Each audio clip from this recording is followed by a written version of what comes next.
The sun is beginning to glow on the horizon as Mickey's Layrite, this kind of arcane platform, glides quietly up the final trail to what the Gold Wardens have been affectionately calling Cleanup Keep. None of you have slept all night, maintaining your grip on these two blue-cloaked warriors that you've captured, these two members of Storm Company, but probably none of you have had a worse night stuck in your own head than Armis. Armis, as you had crouched, hidden just over the edge of the ravine after clearing it out, you had to listen to the sounds of a carriage pulling through with your wife and daughter, in the carriage as a diplomatic envoy from Gaim to somewhere else. And for the first time in 4 years, you heard your daughter's laughter echoing up towards you, and then you had to turn away from that to a cold, dark, damp night.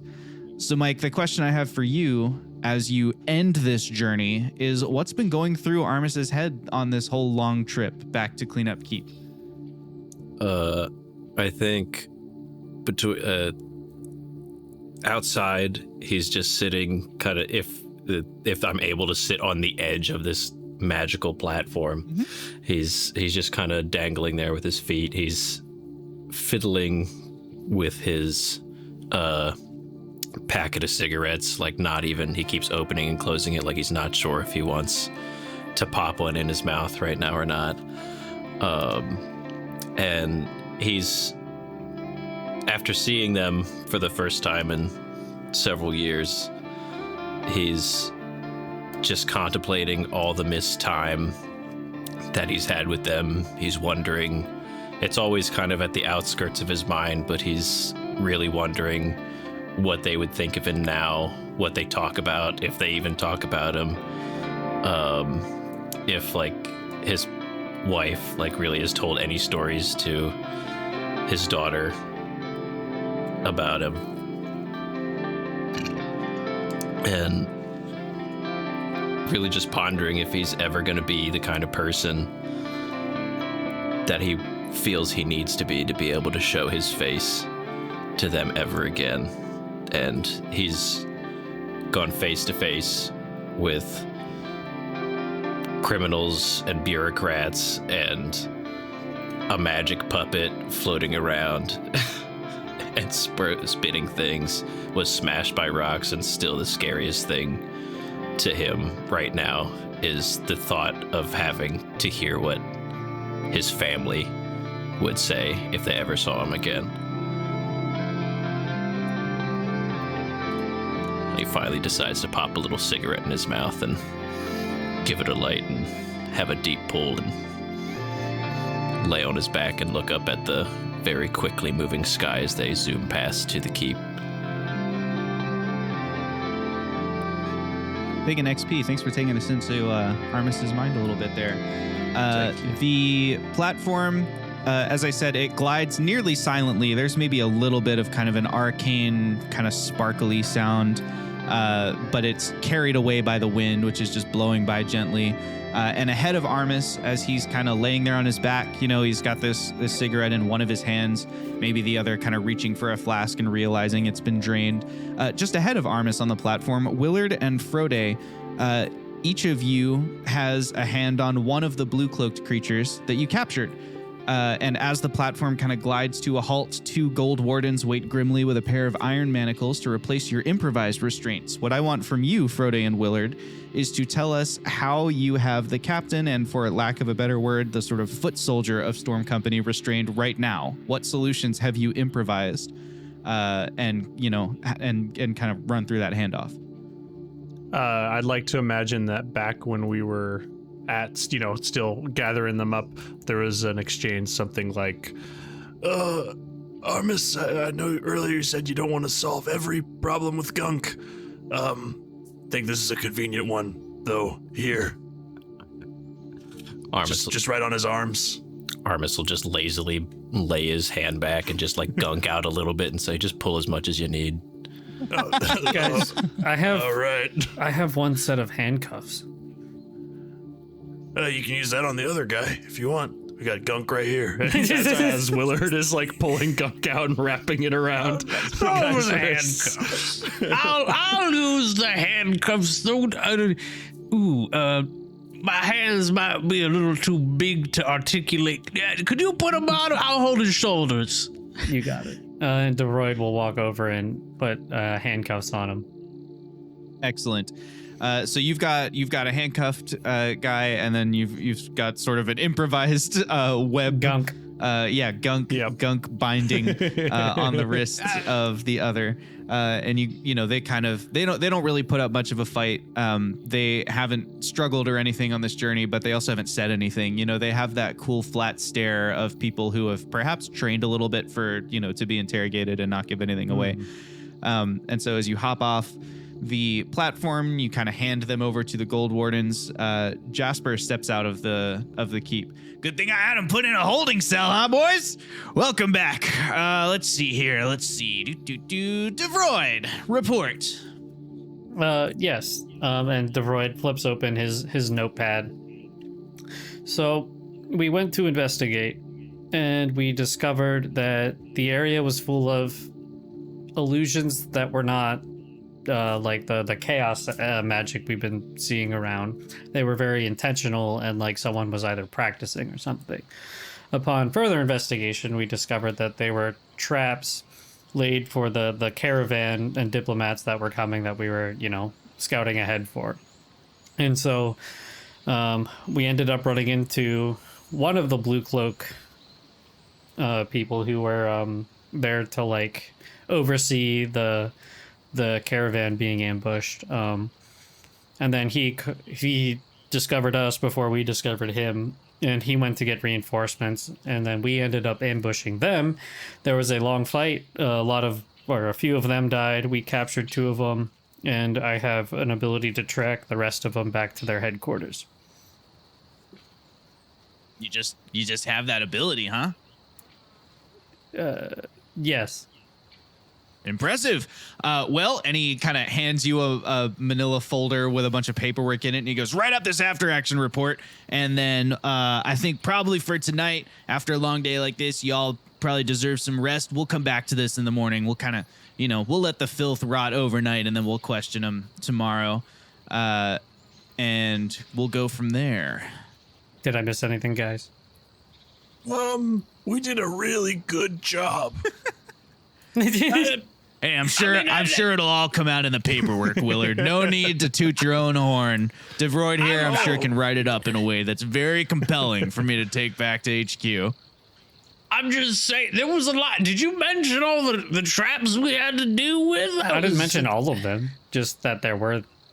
Oh, okay. Well, I managed to Jasper disarm puts a just hand about... over each of your 2 shoulders and kind of steers you towards the front door. All right, boys, I'm sure you did an amazing job, and I can't wait to read all about it in the report. But right now, Sarah, the analyst, is itching to get a hold of this paperwork that I need Davroid to fill out, and it's already dawn, so I realize that telling you to sleep overnight and then we'll question them in the morning doesn't quite make sense, but it's been a long night for me, too, back here waiting on you. So instead, what we'll do is we'll just sleep in, and we'll question him around noon.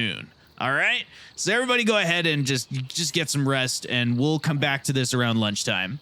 And he kind of steps in. The bustle of Cleanup Keep is sort of beginning, and at this stage, we're 3 or 4 months in. It's transitioning towards fall, and you do have a little bit more of a staff. You've got a second analyst who's there to help Sarah. Although, despite that, you've discovered that Sarah is still somewhat of a workaholic. She's still on kind of every shift, and she still is like going through every page manually, and then she hands it off for a second opinion, essentially. You've got a couple of guards and security. You've got a whole nother set of Gold Wardens who are kind of like a B team to your A team, where it's like if there's an incident while you're away, they can at least try and evacuate people, even though as representatives of Gaim, they're not allowed to engage directly in any kind of combat. So there's some bustle happening around, but they kind of string up maybe a couple of heavy blankets around the different bedrooms and chambers and stuff so that you can get some rest. Do all of you rest? Davroid will fill out the paperwork before going to bed. Mm-hmm. Willard, can you put on some tea? Yes, of course. And Willard will put on some tea, and then after he serves everyone, he will go to bed. Great. I would like to grab some pencil and paper from Sarah's assistant. Sarah's always busy, don't want to bother her. Yes, of course. And the assistant He's got a pocket protector with like 7 different kinds of writing implements in it. Would you prefer charcoal or graphite? I'm more of a charcoal traditionalist, but That I'm makes not sense. going to complain. No, have charcoal. I've got them all. I've got here. You can keep that one. It's limited edition, but I have another one. Oh, all right. Now I'm afraid to use it. You don't need to be afraid. It's just a pencil. Do you have a couple scraps of papers? Oh, yes, of course. We've got some that hasn't been written on here somewhere. And he's like going through, paperwork after paperwork until he gets to some blank sheets. Here you go. And he gives you a roll of parchment. Oh, thank you. Yeah. And if you need some desk space, he looks around like cringing a little bit and he goes, here we go. And he clears off like a tiny corner of a desk. I'm fine. This is just a little handwritten something to do on the fly. Oh, okay. Well, let me know if you need anything. And Frode kind of just like, great, like backs away from it. And he looks around and he sees Willard had already set out tea for Frode and has already started to crawl into his hole, his little bunk underground. And Frode's like, Willard? Yes? Do you have a moment? I want you to appreciate the nice mountain air with me for a second. Yes, I suppose I have a second. And Willard will kind of crawl back out from the hole and pad up to Frode. You have to understand, and Frode starts just walking towards the door. You have to understand, the morning air, even though we have to take our little naps now, the morning air is exquisite and must be viewed. Trust me, it's good for your health. I agree. I believe you. You don't have to tell me twice. Frode exits the door, and he does do a bit of a perception check here with using his intelligence. Something that Frode generally doesn't do too often, even though he is specialized in perception from day one. Never uses it. What's he looking for? He's going to use it now. He's going to look for all these gold wardens and other people. He's trying to step away from oversight. He wants to have a private moment where he won't be watched. Sure. As you step outside, the only people who are like really looking are the 2 wardens who are kind of on defense.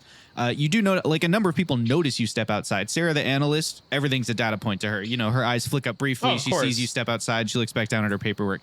Jasper notices you leaving as he kind of comes back from the holding cell that he had installed, on the lower level of cleanup keep. He comes upstairs. He sees you stepping outside and he kind of and goes back to whatever he was doing.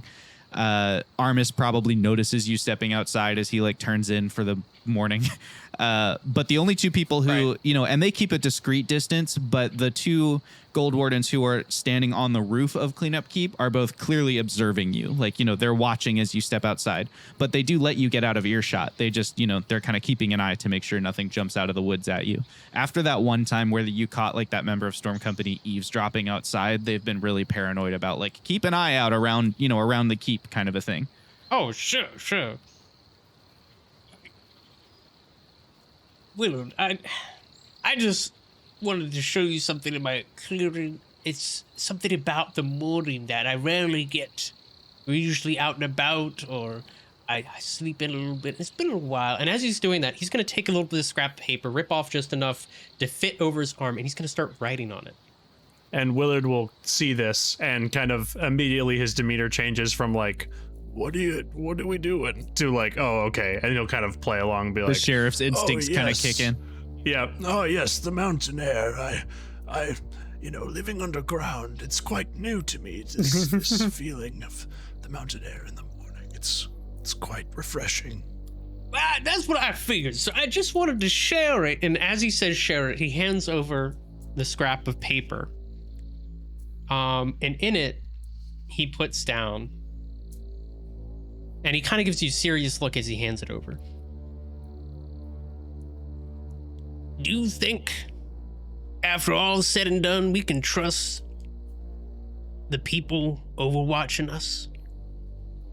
To keep their word? To not move the goalpost further.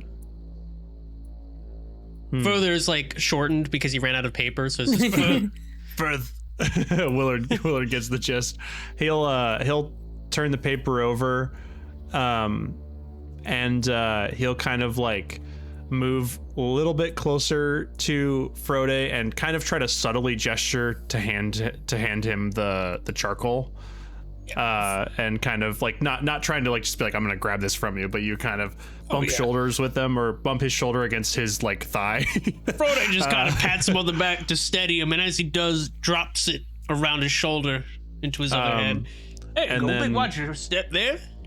Willard will write on the paper as well, but he'll say, Oh yes, well you see the morning air in Tumbleweb, it just kind of filters through the cracks in the ceiling, through the cracks in the dirt, and when the sunlight streams through, oh, there's nothing like it.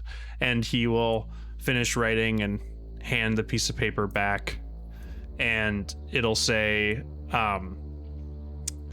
not sure, feeling optimistic, but you never know. That will be like the 3 lines. And then at the bottom, he'll kind of like, at the bottom, there's just like a Y question mark. It's Kind of just like the why letter you're Y asking. because he also ran out of space. Yeah, also ran out of space. Well, that's just a shame, and I'll have to take you on these morning walks more often if you're willing. And Of course, that sounds like a great idea. but I must insist on waiting on the sunrise, because it changes something about the air. And it is just something that you just cannot miss. It's different on every peak, on every valley. When the sun hits, the wind changes just a little bit. And as he hands it back, it says, I've made plenty of deal in my time. And with terms such as ours, so open-ended and so trusting on one side, it never ends when you expect it. Willard will take the piece of paper and give kind of a solemn nod, and he'll kind of use his fur to kind of erase his side so he can write a little bit more, and he will write essentially, I see what you're saying, and I hear it, but if I'm being honest, at a certain point, if they don't wipe my slate clean, I think I may have to go home without a clean slate. and then he'll kind of like at the bottom, I know that my situation is not the same as yours. and he'll hand that back. He said something about how great the sunrise is. Frode looks at the note, and he crumples it up, and he just puts it in his mouth. And as he's chewing, he says out loud, you know, with fresh air like this, I mean, if you could get this forever, and it cost you nothing, why wouldn't you just keep on coming out every morning and keep breathing this fresh air? It's true, I guess all it really costs is sleep. Frode laughs a little bit, says, fair enough, and he circles back to the cabin. And you know what that means? It means it's story time at the Winged Badger Tavern, and we will be right back.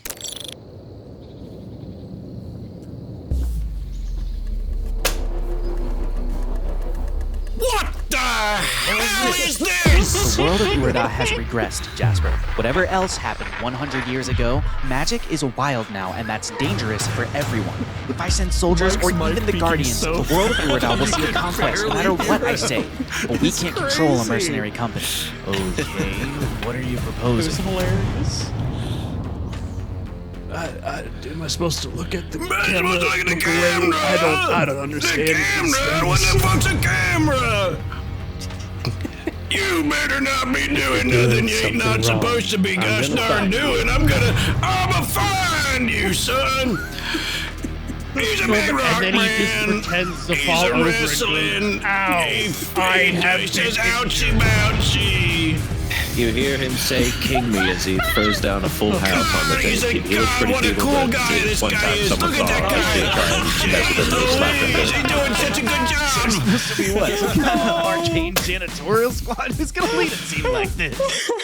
No, don't look at me! Look at me. I know they didn't think that we would take it this far. Wow.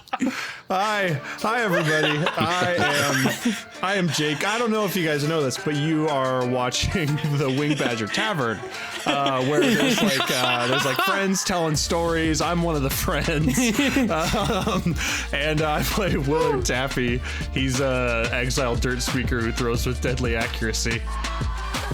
Mike plays Armis Thrupp, who's a sharp line supplier's finger who works in a bag alleys. I was gonna do an NPR voice. Hello, I am Trevor. Contrary to popular belief, I am one of the stories, not one of the friends. I play Davroid Gravelheart, the dwarf who separates mind from body. He's somebody. I'm Frode, and I'm played by Cleo, who's losing their shit after this opening. But Frode's not. He's calm, collected, because he's Frode the Forsaken. And he fucked around and found out with the Fae, and he's got some tongue tying and other things. And I'm Josh, the Wing Badger Game Master. I play everybody else. Without further ado, let's jump back into tonight's adventure, which we will do as the noon sun kind of glares down at the top of your mountain here. Clean up keep the large windows, letting in plenty of natural light. Obviously, your morning rituals are a little bit different given the fact that it's noon, but I'd love to hear about what Willard Taffy's kind of wake-up ritual is. As you know, you kind of blink and it's noon. You know, it feels like you hardly got to sleep at all, though you do get to rest and use your recovery rolls and whatnot as you kind of head towards breakfast. When Willard gets up, as you said, the sun coming through the windows just feels off. It's not the shadows that are slanted the way they normally are. But what he normally does, as he does every mealtime, whether it's breakfast, lunch, or dinner, is he goes over to the fire, and his tea set is already out, and he kind of nods at Jeffrey as Jeffrey says hello, and prepares some tea. And, most of the time, I feel like he gets up a little bit earlier, just a bit earlier than everybody else. Maybe not early enough to go breathe that mountain air as the sun rises, like Frode was saying they should do. But he gets up early enough so that the brewing tea, the smell, could maybe wake up his companions in a pleasant way, and then he can pass that around to his friends. Great. And as the rest of you emerge, just describe kind of your condition as you kind of, leave your room and you sit down at the table. A peach tea's waiting for you. How's everybody looking? Davroid doesn't look too different. He still looks the same in his sharp work attire. He changed out of his nighttime khakis for his work khakis. Nice. He's got like the silk pajama khakis, the way people have like pajama suits. Correct.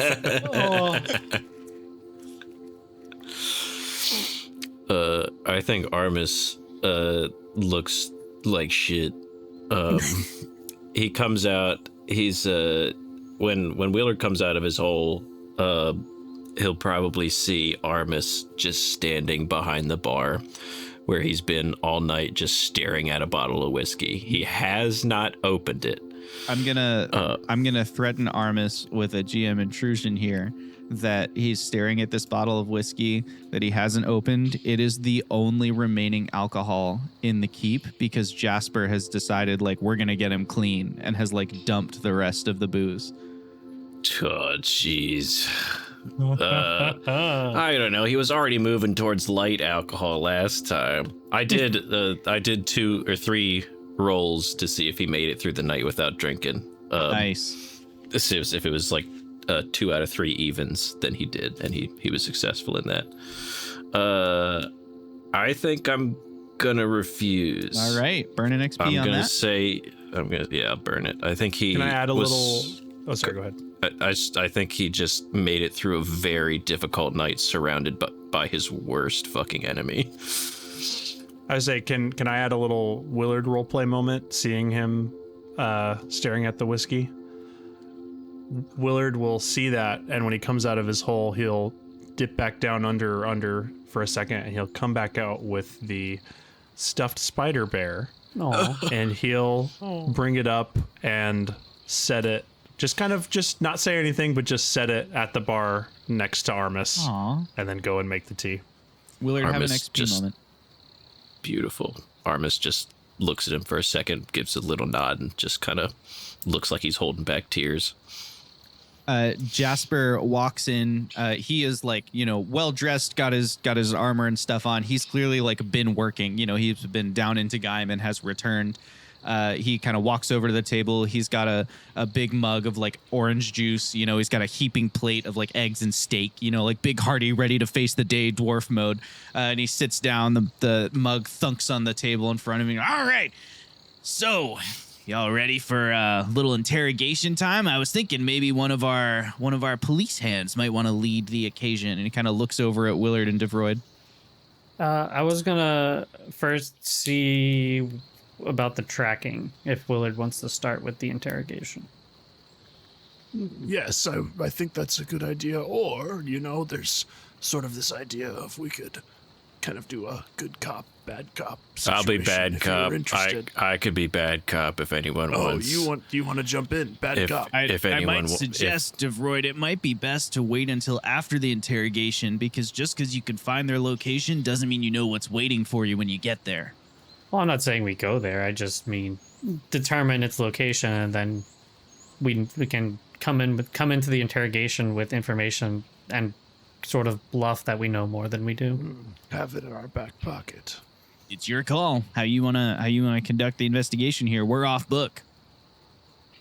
I think How long would it take that to get the info? I cannot say. It could take anywhere from a few minutes to hours, even days. I hope not days, but it's a newly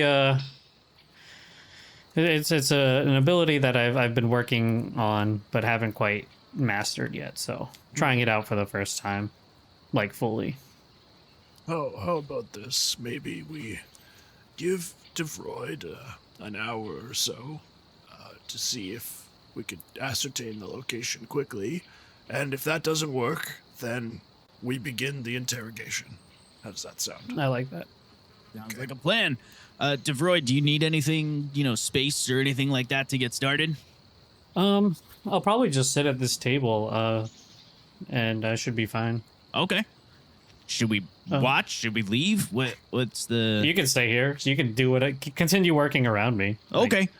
And you read the ability for me again, so I can work on determining how long it'll take.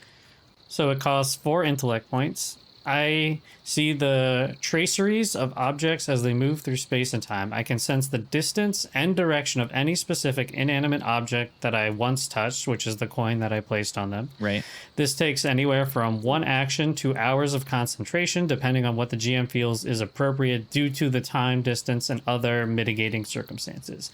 However, I don't know in advance how long it will take. If I use at least 2 levels of effort once I have established the distance and direction, I remain in contact with the object for 1 hour per level of effort used. Thus, if it moves, I am aware of its new position. Action to initiate, action each round to concentrate. Okay.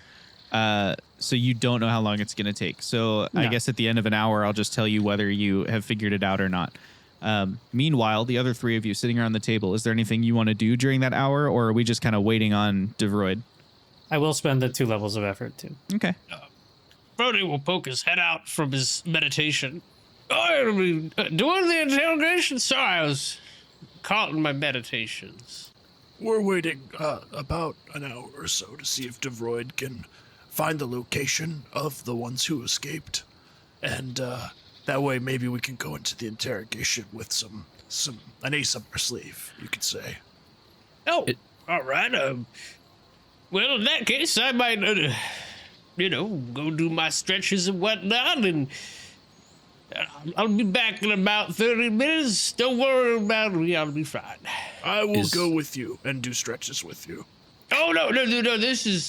I'm going to my little grove. You don't need to. Jasper follow me squints in at the this two of case. you. Do you remember, Jasper, or Willard will turn to Jasper. Do you remember what happened the last time he went out and just did things in his grove? There was an abduction. Yeah, I do remember that. I'll send the wardens to shadow him if he's trying to have some. All right, wait. Okay, if we're gonna send other people, I would rather have people I trust with my grove be with me. What's that supposed to mean? Jasper, no offense, but a grove is a sacred place for a being. I have put time and effort in the last 4 months of developing this, and I'd like to keep that to people I trust with my deepest secrets. Yeah, like this team. Yes, but not the Golden Wardens. I don't know what's his name. I don't know his name. They never talk to me. I try to negotiate with like, hey, how's it going? You want to trade some alcohol, cigarettes? I don't know what you soldiers do, and then they ignore me. They're not ignoring you.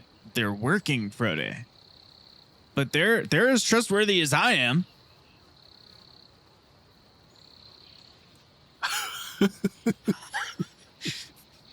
Frode just gives like a gentle nod at that. They're here to protect you, man. Like, let them do their job.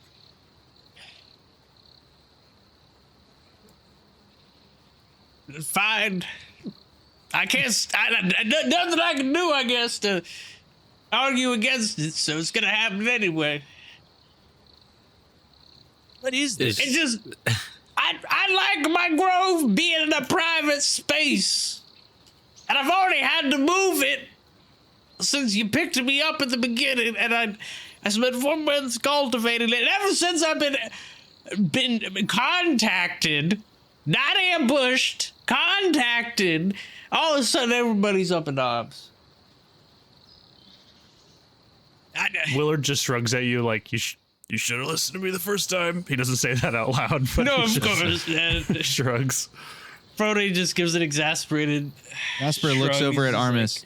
Do you know what this is about? Armis is looking coldly through the interrogation room glass, just coldly staring at the two people in there. They're like down the steps and around a corner, so he's looking at like the mirror, like the huge convex mirror. all right, fine. Armis, buddy, are you good? What is up with everybody today? Do you all need a little more sleep? He's a quirky guy, Jasper! Frode has his quirks! We all have quirks! You should have learned this by now! We're good buds! Let him go to his grove with Willard! Fuck! Whoa, dude. The energy in here is a little off. All of a sudden, Sarah, the analyst, pokes her head around the corner and goes, excuse me, some of us are trying to do actual work. And then her head just like disappears again around the corner. Just slams his head against the glass.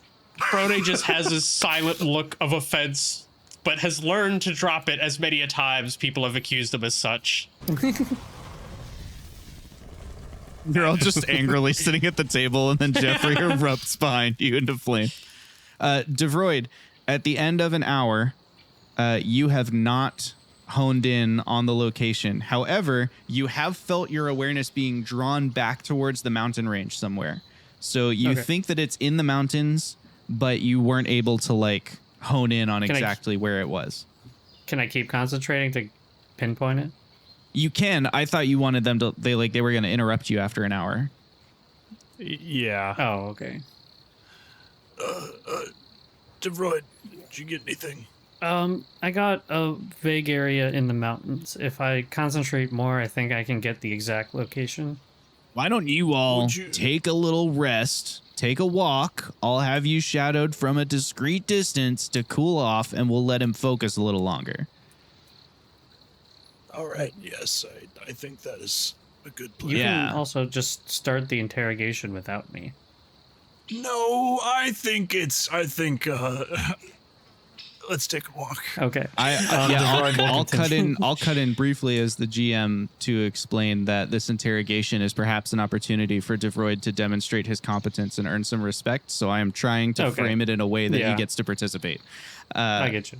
But you don't have to. Like, obviously, you have agency over the story too. It's just a thing where I feel like this could be a big moment for him. So Yeah. Okay. We're taking a walk. So we're gonna follow the others. Are you walking together or separately? And Armis, what are you doing? If there's any way I can just still coldly stare at these men for an hour, I think he's Sure. gonna do You that. just sit next to Davroid. Davroid meditates and you stare. Yeah. I would say, if what Willard will do is Willard will go up to Armis and kind of not touch him, but just kind of like head nod kind of towards the door, like, you wanna take a walk, Armis? Do you need me? Armis, I need you. All right. He just gets up and still, like, as long as he can, still keep an eye down towards that interrogation room until he's out of the building. All right. Frode, do you want to lead the way? Yeah, I'll lead the way.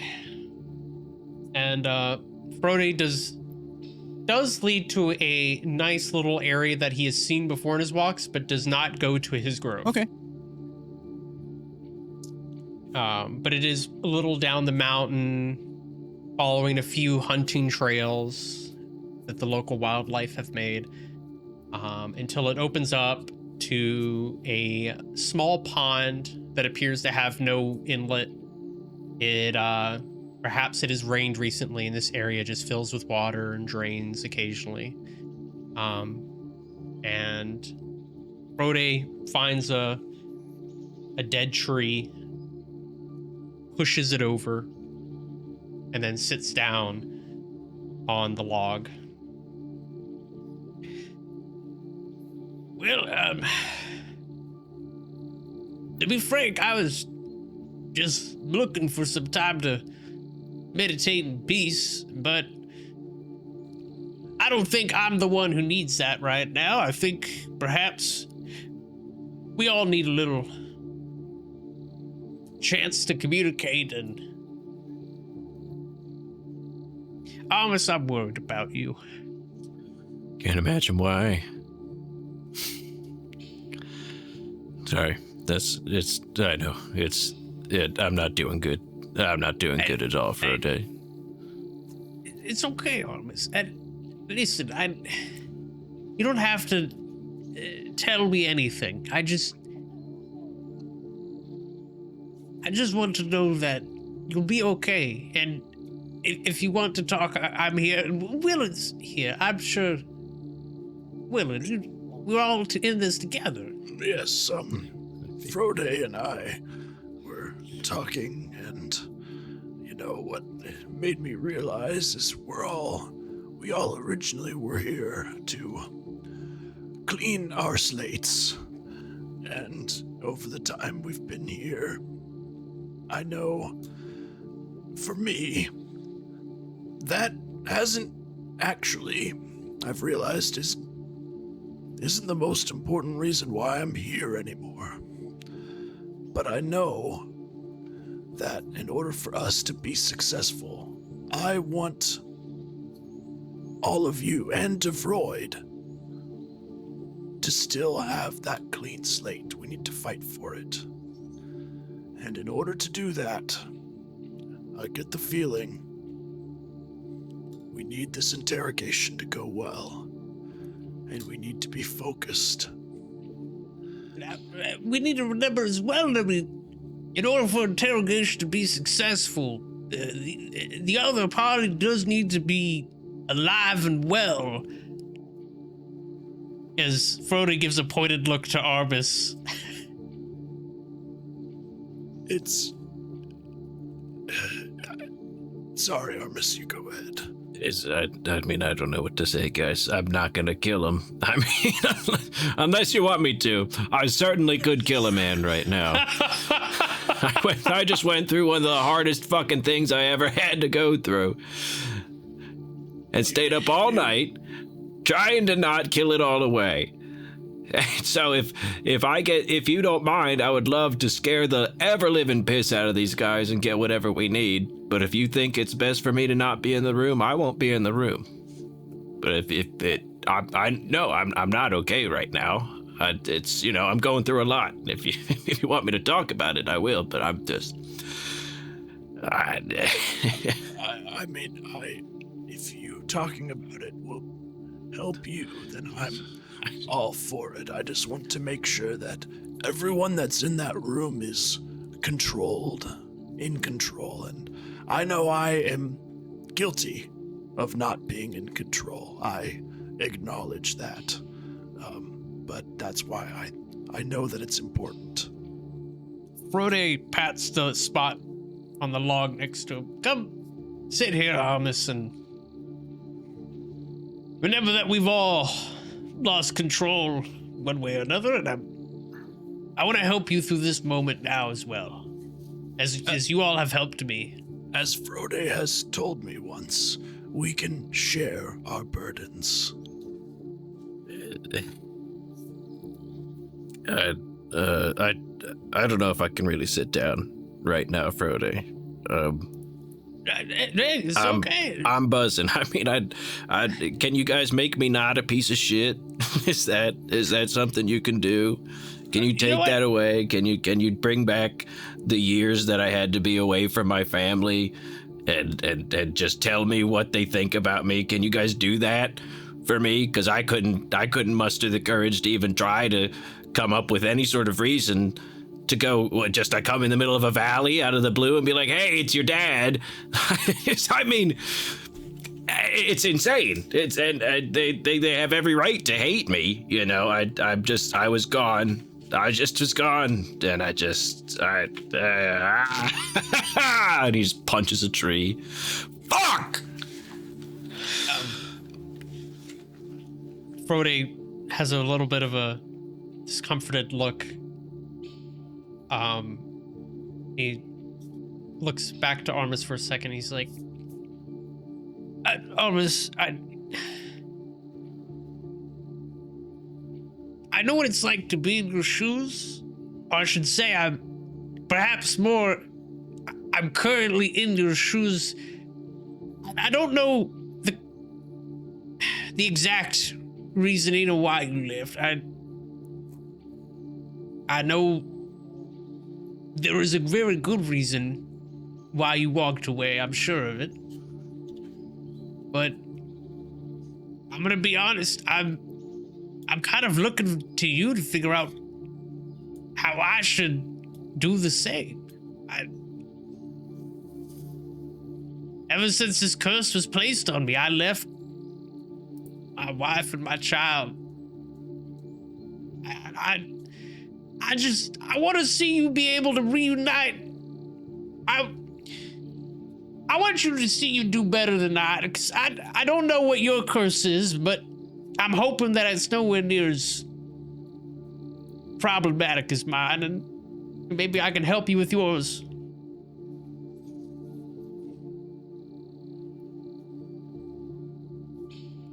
Willard will kind of scoot towards those two. He's not sitting on the log. He's kind of made a little half hole for him to sit in the dirt, but he kind of gets out of it and scoots up closer to you guys, and he'll put a claw on the log next to Armis and kind of look up at both of them. I'm sorry, Armis. I feel like I'm ambushing you here. I'm sorry. No, it's, you know, I've never really been, you know, I've spent a lot of my life just talking, but I feel like I've just never really said anything, you know. It's all been horse shit. So I don't know. Maybe I don't really, I guess, know how to be honest in a good way. I mean, you've always been honest to me, right? I've been trying. I think you've done a fine job. I've never smelled the deceit in your words when you talk to me, and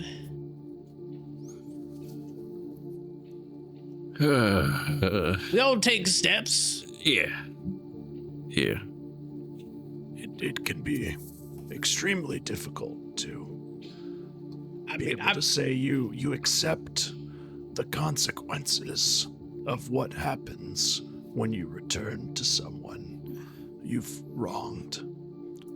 To be frank, it's quite the most hypocritical. difficult thing. Go ahead, sorry. I'm just saying, it's quite hypocritical of me to ask you to talk to me about this or help figure it out, seeing how to be frank, I haven't even given my family a matter of thought on figuring out how I'm supposed to reconnect with them, and I'm not sure if I should. Yeah. Willard, you got kids? You got anybody back in Tumbleweb? No, I have a cousin, but Fucking your cousin. Not anything that close. But you know, it's I may not have relations that I need to reconcile with or reconnect with that I've wronged, but I've had people or a person that I've really wronged in an irreparable way. And it's taken me a long time to realize that at some point I need to go to the person that I've wronged and just accept come what may, whatever they say, whatever happens to me. And I guarantee whatever you think will happen, the worst case for you, to talk to your family and to see your children or child that you haven't seen in so long, it won't be the worst thing that you're imagining. Armis You know what? just starts crying. No. Armis, come here, Armis. And Frode gives him a big hug. Oh, damn. All right. All three of you take an XP for having a nice deep moment together. All right. How about this? All three of us, we after we're said and done here with whatever Jasper's got us doing, we'll come with you, Armis. We'll be your emotional support. We'll be your team on the side. We'll be there for you. Thank you, guys. I don't know. She's a firecracker. She might hit the hell out of me. I don't know. That'll be. You might deserve it. I definitely deserve it.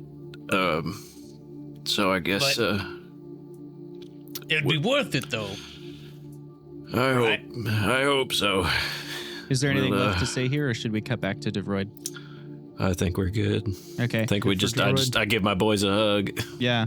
Hug back. We cut back. It's been a couple hours of them, out having heart-to-hearts, and as they head back towards Cleanup Keep, all three of you notice there is one Gold Warden who's just moving very stealthily through the forest, but they're not tracking you, like they're guarding you, and they've kept a discreet distance away where they haven't necessarily been close enough to overhear you or anything. You walk back up to the keep. At the same time as you're walking up to the keep, you notice an argument happening a little ways down the trail from Cleanup Keep.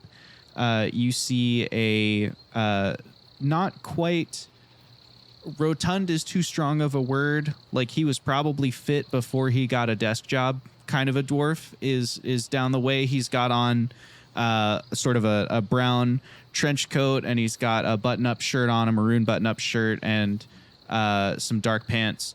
And you notice like a small badge kind of just tucked into his waist of some kind. And he's down there arguing with two of the Gold Wardens. They're all arguing about jurisdiction and whatnot as you step back inside.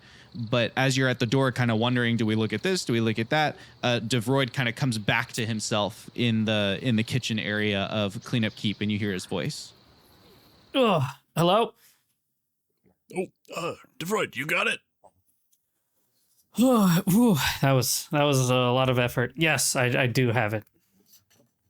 It's about an hour walk east of where we were in the mountains, and it's not an easy pass. It's also I only got to the entrance, like a cave entrance.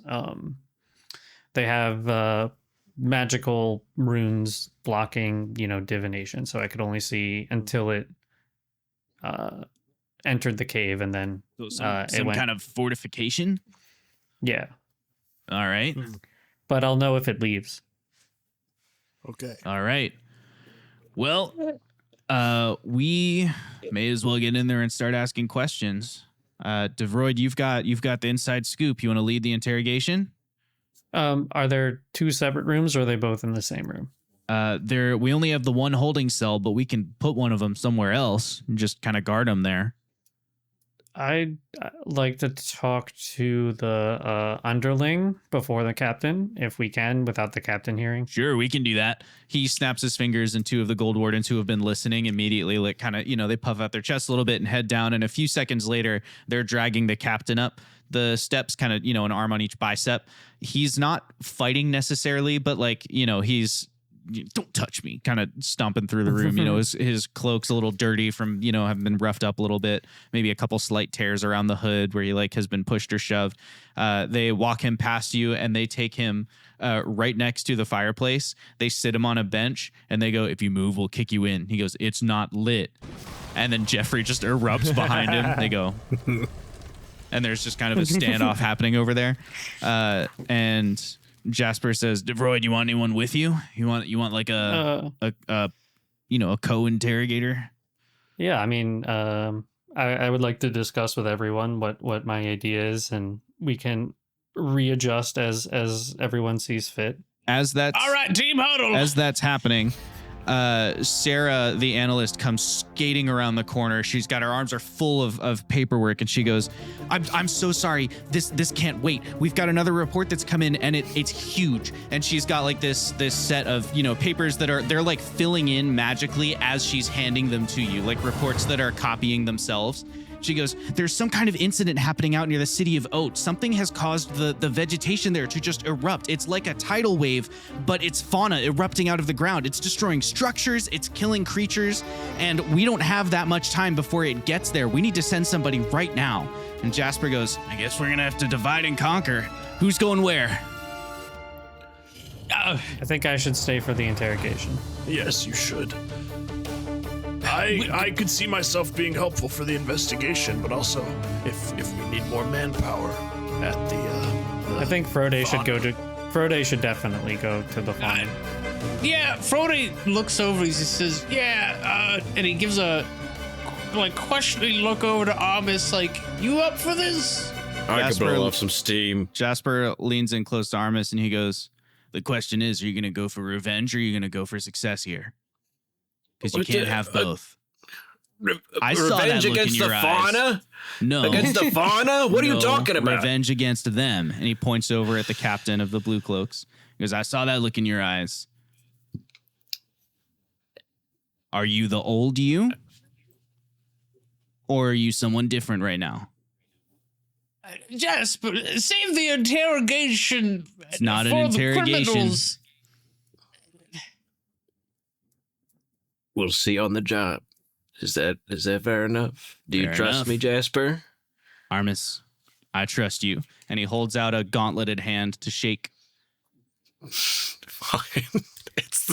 Oh my God! It's all that Armis has ever wanted. I think in that moment, he firmly decides that he was definitely a little snarky, but it could have gone south. But seeing that hand, he's like, "I can't shake this hand and not fucking do it justice. And he gives it a really firm shake and looks him straight in the eye.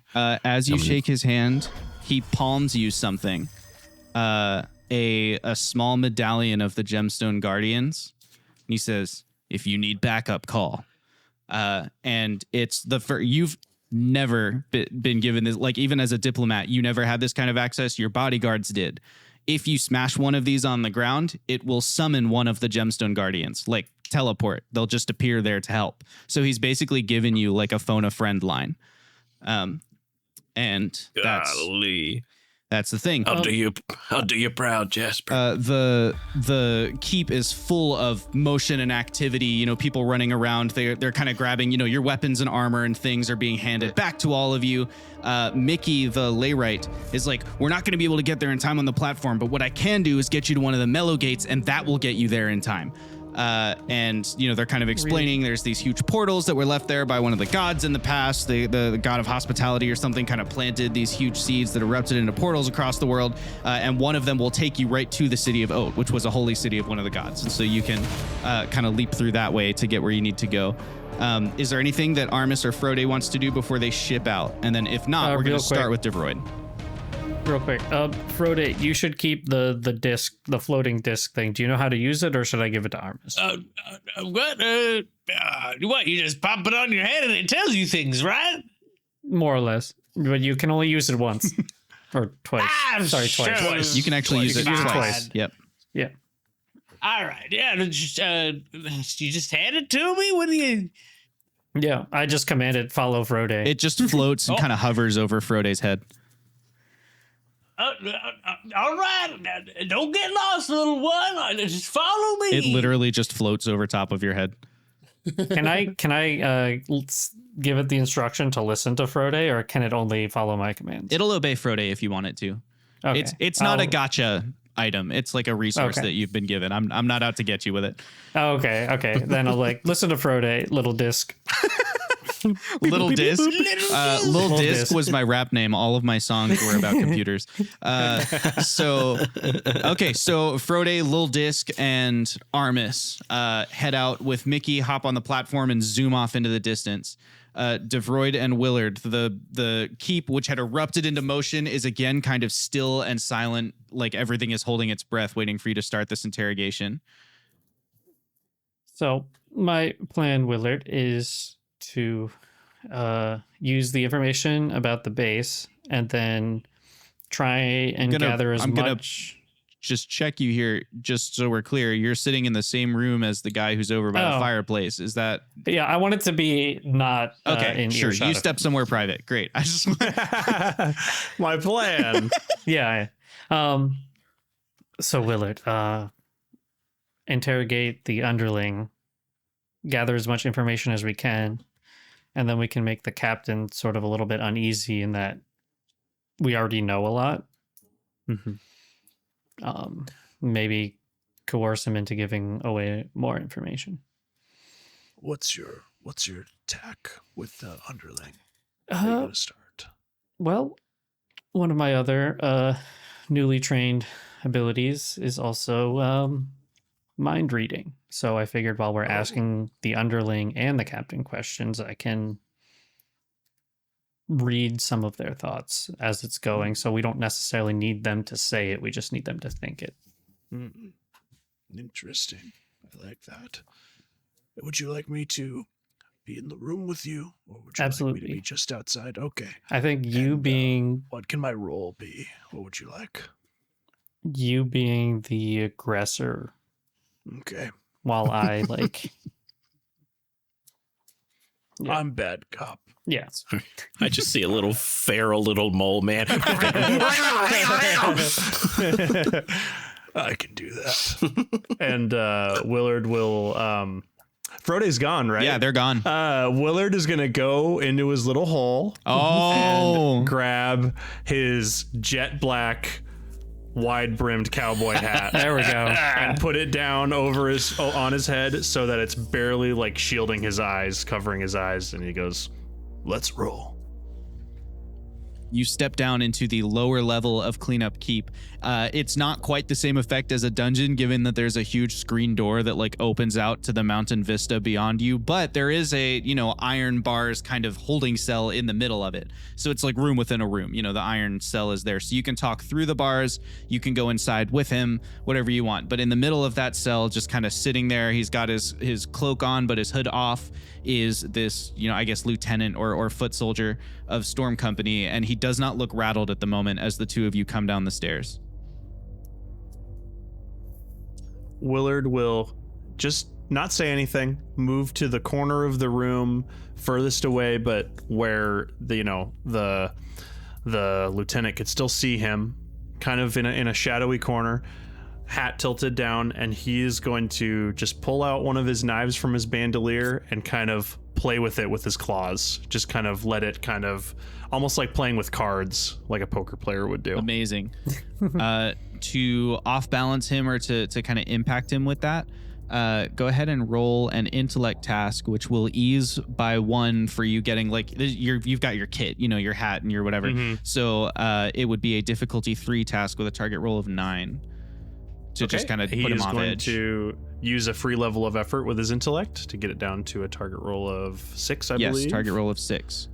And he rolled a 14. Excellent. So for the rest of this interrogation, you can treat this off balancing as like 1 asset for an interrogation roll. So anytime you have to roll, this will ease your roll by 1.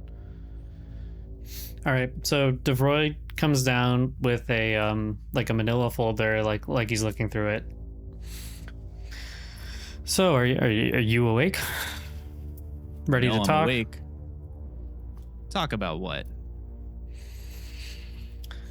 The events that have transpired over the, I don't know, last weeks, months. I don't know. I was out for a walk. I got ambushed. And then I got dragged over here. The hospitality hasn't been great. He holds up his hands. They're covered in gunk. Well, I'd like to make it a little better if you're willing to cooperate. Does this stuff dissolve? I don't know. I don't have too much experience with it. You'd have to ask my friend. Cooperate how? Answering questions, providing useful information. Or what? I just like turn around to look at a Willard. Willard's the knife that Willard is dancing on his fingers stops for a moment, caught in between his finger and thumb, and as Willard kind of looks up, and you see beady little mole eyes reflected underneath the hat, and then he looks back down and keeps playing with the knife in between his claws.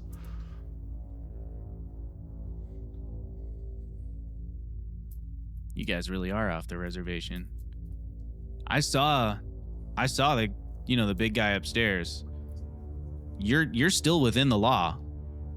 He's a little bit trying to convince himself, You're not vigilantes out here. Sure we are. We're doing what's right. And I need you to do what's right. There are a lot of people in danger. Well, that much is true.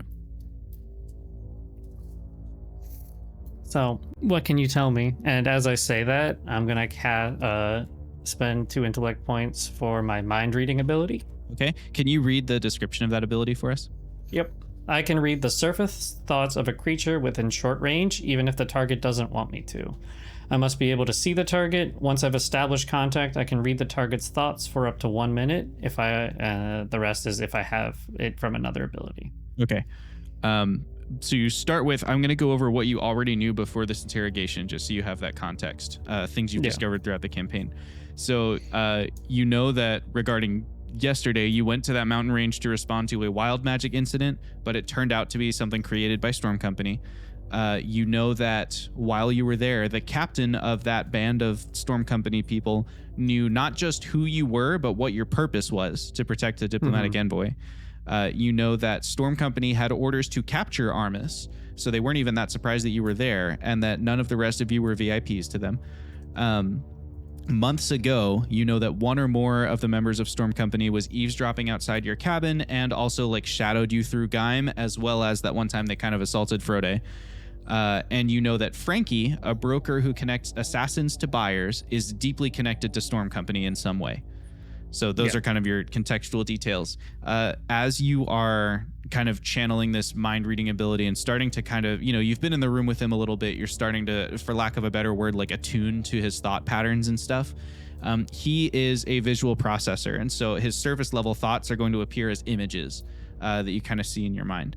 Okay. And as you're talking to him about cooperating and whatever, what's on the top of his mind is he's thinking about the Gemstone Guardians and Gaim and the people he's seen up there. Like he's trying to convince himself it's good, but every now and then you see just that freeze frame of the knife frozen in Willard's claws, like pops back into his mind. It's like kind of a recurring like beat in his thought pattern.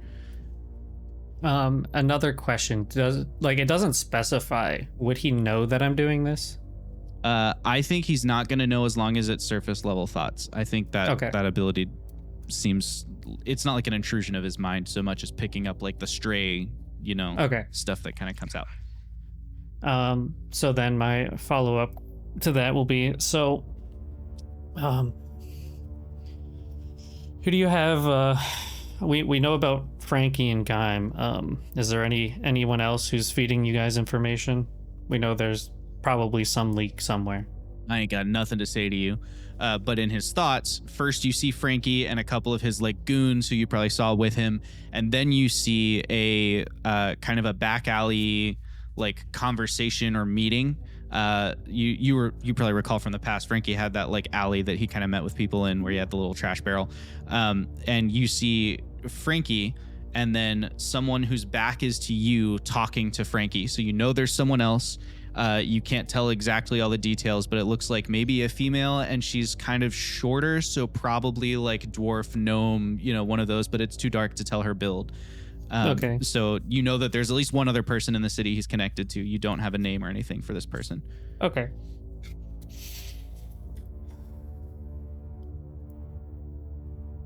Now, why don't you want to talk to me? Well, if my options are stabbed by the freak show or stabbed by the freak show, I don't have a whole lot of incentive to talk, do I? I told you we would make your life better. You can't protect me from them. Sure we can. Ow. You don't even know who them them is.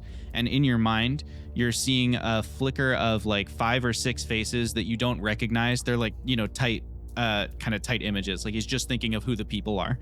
So they're faces you don't recognize, but each of them is like kind of warrior face in beast mode, so there's like maybe a deep scar down one and like a battle axe raised, and then another one has a rifle held up, and they're all like blue cloaked figures, probably members of Storm Company who he's like, these are the people who are going to hunt me if I talk. One of them is his captain from upstairs. I assume it's the heads of your company or whoever you report to, and I think we can protect you from them given we've captured one of them. You got lucky. I wouldn't call it luck. But, all right. You don't want to talk about that. Let's talk about the circus and what happened there. What do you know about that? What circus? In his mind, the exact circus with the moment playing out. He is at the top of a hill with a kind of like a tranquilizer rifle type thing in his hands, and he takes the shot that launches that caltrop in front of the unicorn. But the next thing after that, which totally unexpected for you, is he drops the rifle and he pulls out a stone tablet and like a chisel, and he starts taking notes on what happens next, like detailed investigative notes. Can I see what the notes say? No, because he's looking forward and writing with his hand down. Oh, okay. Every now and then he looks down to check his work, and what you see is essentially just like, it's a documentation of what's happening. Okay. So it's like the order of events and, the severity of different things that happened. The biggest detail you get from this is that he was surprised when the puppet thing happened. Like that wasn't something he had planned on happening. Okay. The spider circus. There was a huge fire that we know you were there to assassinate someone. Who was your target?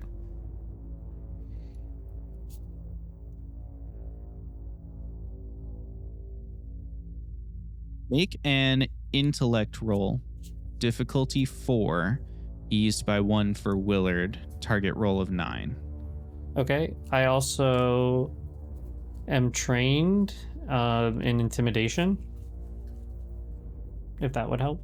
I don't think you were being particularly threatening just now. No. You've been offering to protect him and be a helper. Yeah. So that was just a looming threat of Willard. I guess we already got that. Yeah, Willard's being intimidating, but I don't think that your training in intimidation would help with that. Okay. All right. I will take the 3 and Okay. roll. Target roll of 9. Actually, I'll use my free level of effort first. Target since roll of I have 6. an edge of 3. That is a 13. On a successful 13, he says, I'll talk about the circus, but you got to do something for me. You're not in much of a point of negotiating, but I am open to listen. The guy upstairs, he's got a talisman. I need you to destroy it before I talk anymore. Can it just be destroyed regularly, or does it need to be magically destroyed? No idea. I'm not that high up. All right. I look towards Willard and I just say, make sure he doesn't go anywhere, now that he really can.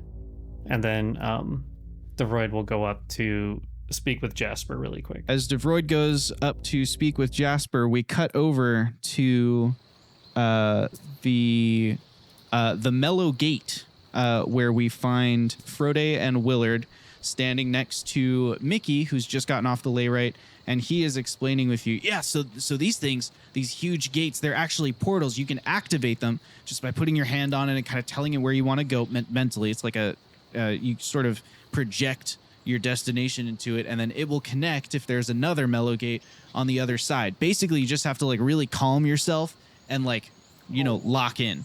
And you'll just I kind of... appreciate it, youngster, but I've been through a Mellow Gate or two.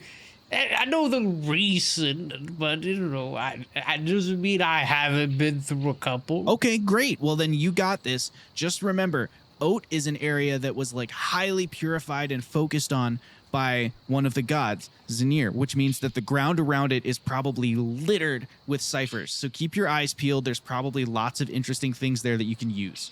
All right, you got this. And he takes a couple steps back. He's not going to drive off without you, but he's like, readying his layrite to head back towards Cleanup Keep. All right. Armis, are you calm and ready? As he looks to Armis. He does not look calm, but he looks incredibly focused. If that makes sense. You've got the determination. I see that. All right.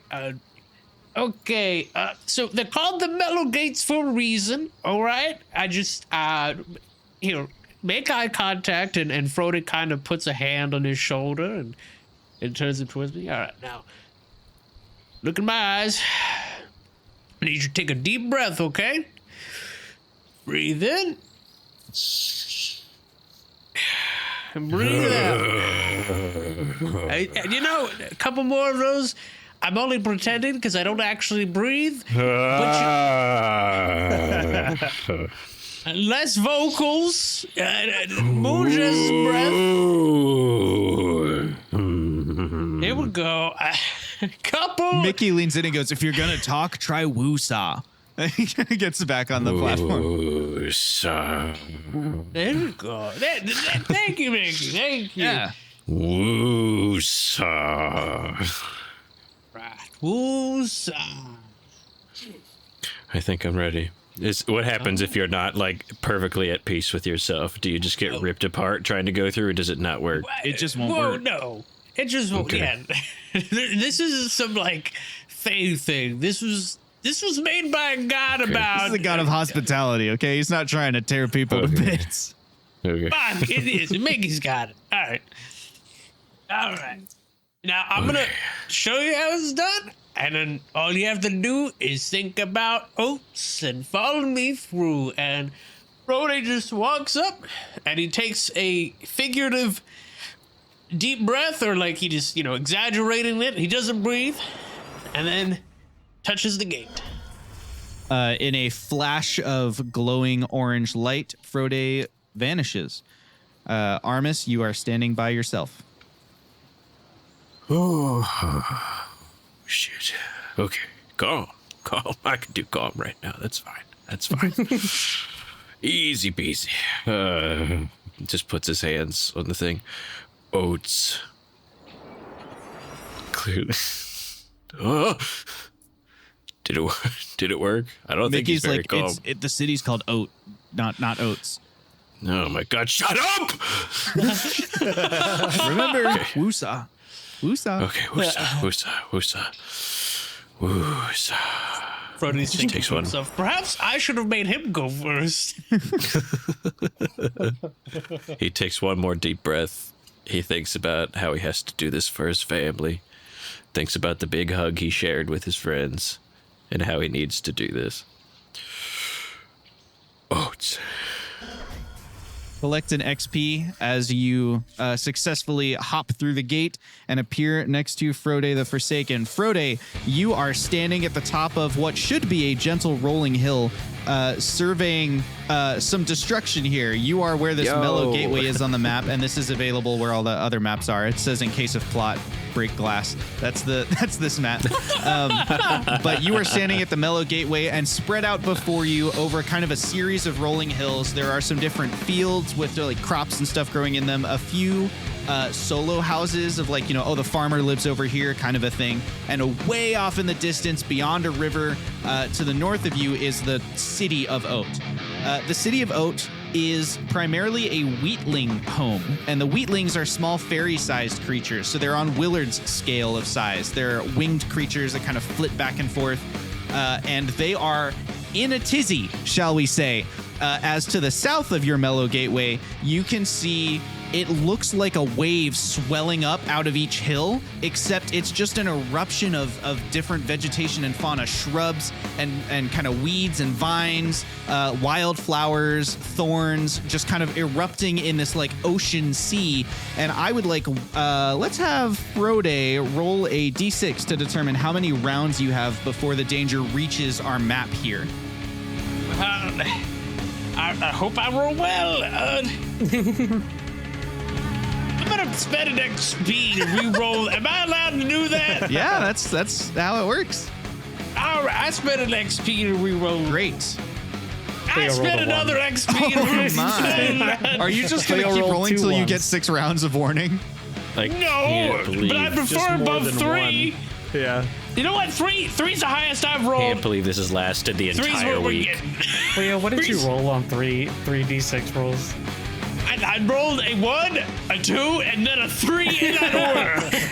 Great. So you think you've got maybe half a minute before this sweeping tide reaches towards you. Looking back towards kind of the city of Oat and, where the bystanders and things are, you can see that there are a few civilians, like kind of stragglers, especially like the lumberjack's house. It looks like there's a whole little family of wheatlings there who aren't sure what to do. They're trying to decide whether they run or whether they try and save the crops, or is this, these are practical people. They're like, do we make a fire line? Like, what do we, but the ground is erupting. This is kind of crazy.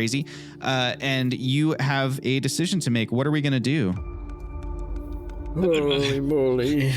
Frode turns to Armis. Armis, we gotta move quick. Also, just as a reminder, if you don't have that map in front of you, the distance between each zone on here, it's a short distance from one zone to the next, but it's a long distance within the zone. Like each zone is a large distance or a far distance of travel. And I have all of the movement consequences are written on the map. So if you pull up that image in front of you, you can see like, oh, it's a speed task of 8 to cross this and take an action or whatever. It's written right on there. So Holy smokes. Goodness, I mean, do we just have one of us goes to evacuate people, or do we just try and focus and try and find whatever the center of this gosh darn wave is?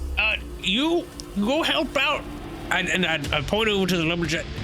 they clearly are indecisive and not realizing the severity of the situation.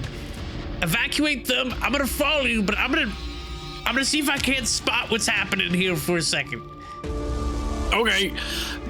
Armis just takes off and just starts going towards the lumberjack house. Run! Okay.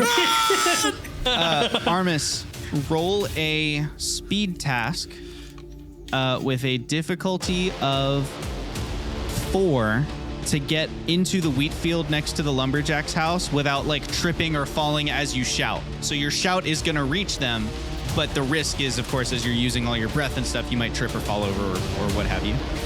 Okay, I'm gonna use level of effort. Great. So that makes it a 3, target roll of 9. Oh, yes, okay, good. Perfect. 11. 11. Great. So you just take off running. Your voice echoes across the fields, kind of reverberates around. The civilians all kind of look up at you, and they look back at each other, little family, and you can see that it looks like maybe Dad Wheatling is trying to get the kids together and get them moving, but now they're not frozen anymore. At the same time, we cut over to Frode the Forsaken. Frode, you said you're staying kind of here at the gateway and doing something? I'm gonna look out at the approaching mass of growth, and I'm gonna use this specialized perception. I'm gonna use it, and I'm gonna see if I can't determine a source or something within it, or just anything more than just that it's a wriggling mass of growth. Okay, great. Go ahead and roll intellect perception, and specialized means it eases by 2 steps. So add 6 to your roll. You can't fail, but the better you roll, the more I'll tell you. All right. 6 plus 18 is 24. 24. Bingo. Dang. Nice. You do a great job. So immediately as you look to the south, you can see a massive tree, easily 20 stories tall, with like vines hanging off of it and kind of trailing to the ground. It's far enough away that you'd have to kind of abandon the people here to go to it right now. But you're pretty confident that that is the source of where the danger is. You don't see this eruption of vegetation moving south of it. It kind of starts there and then spreads out in like a semicircle away from the tree and kind of bursting up towards the city of Oat here and some of the wilderness beyond. You also, on that 24, I was going to make this an intrusion. I'm just going to give you the information for free. It's not going to stun lock you here. You recognize that tree. It is a landmark that you have seen in the distance in the Feywild. That tree is another moment where the planes converge, and you recall being in the shade of such a large tree when you joined a particular tea party and accidentally sat on someone's hat in the Feywild. So this is, you're pretty confident that if you were to transition into the Feywild from the location of that tree, you could find that spot again. And because you did not trade the story to Andromeda, you have most of the details of what happened to you while you were there. So you remember a lot of that story. Those are the things that you see from here. And the next thing is going to be bystander actions. Trevor, roll a D12 for me. 2. Okay, the Wheatling family that Armis is running towards, they are like headed in the right direction. They're kind of zooming towards the small wooden bridge. It's not, I mean, they can fly, but like they're little fairy creatures, so they can't suspend themselves in the air. It's more like a dash. So they couldn't cross, for example, a deep river, which there is a large river that kind of cuts through here.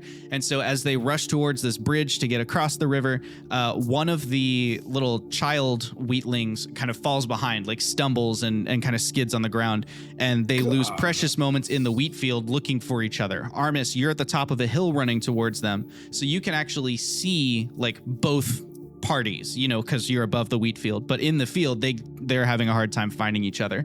We're at the top of initiative order, which means that you hear just this kind of continued rumble as the vegetation continues approaching another wave of it. It kind of crests the next hill. This huge, a big boulder is displaced and just rolls down the hill to the other side, landing harmlessly in kind of a gully as the vegetation continues rushing towards you, which brings us back to our players, Armis and Frode. What will the two of you do? God. I'm gonna look for a cypher as I'm trying to run towards the people that are having trouble finding each other. Excellent. Go ahead and roll a D4. Eek. Pick up. God, it's metal and smooth. Yeah. 1. A 1. Good job. You find a cipher. I'm about to figure out what it is. We're gonna roll it together here. Jake, roll a D20. Cleo, roll a D6. I got a natural 1. Natural 1. Jeez Louise. Got a 4. A 4. You find a cipher of animation. You can animate an inanimate object of level 4, and it will last for 4 rounds. So level 4 object would be like a boulder or, maybe a larger tree, that sort of size category of objects that you can animate. You can give it a single command, like a single word command, and then it will try and do that thing for 4 rounds. And that just attunes to you as it, the little rune appears on one of your arms. Otherwise, you just sprinting towards the wheat field? Yeah, I think so. I think along the way, I find if there's a nice Hearty Boulder, I would like to try and use that immediately and animate it. Oh, I just want to give the command protect, I guess. For a player intrusion, a boulder of size category 4 can be available to you. Otherwise, I'm going to make us roll to see if you can find one. I'll take a player intrusion. Okay. You spend an XP, and a boulder of just the kind you need is kind of laying maybe between the fields. Maybe it kind of delineates where the wheat field ends. The 4 corners have been marked so that in off seasons they can find it. And so there's a perfectly sized boulder here. When you say protect, what does that mean to you? Like, what do you want the boulder to actually do? I don't know. I'm stressed. I don't know what's best. Is to either help get these people so where they can't be hit by the big thing, or or just kind of scoot them to where they're safer. Like, I don't know, chase them to just a better place. What about this? Maybe the boulder rolls itself into the river and creates a closer spot where they can cross. That's perfect. Okay. So you just hear this big boulder kind of rolling across the ground until it settles with a loud kind of crunching noise into the base of the river. And the Wheatling family, except the kid who has fallen behind, the Wheatling family are able to get to the river.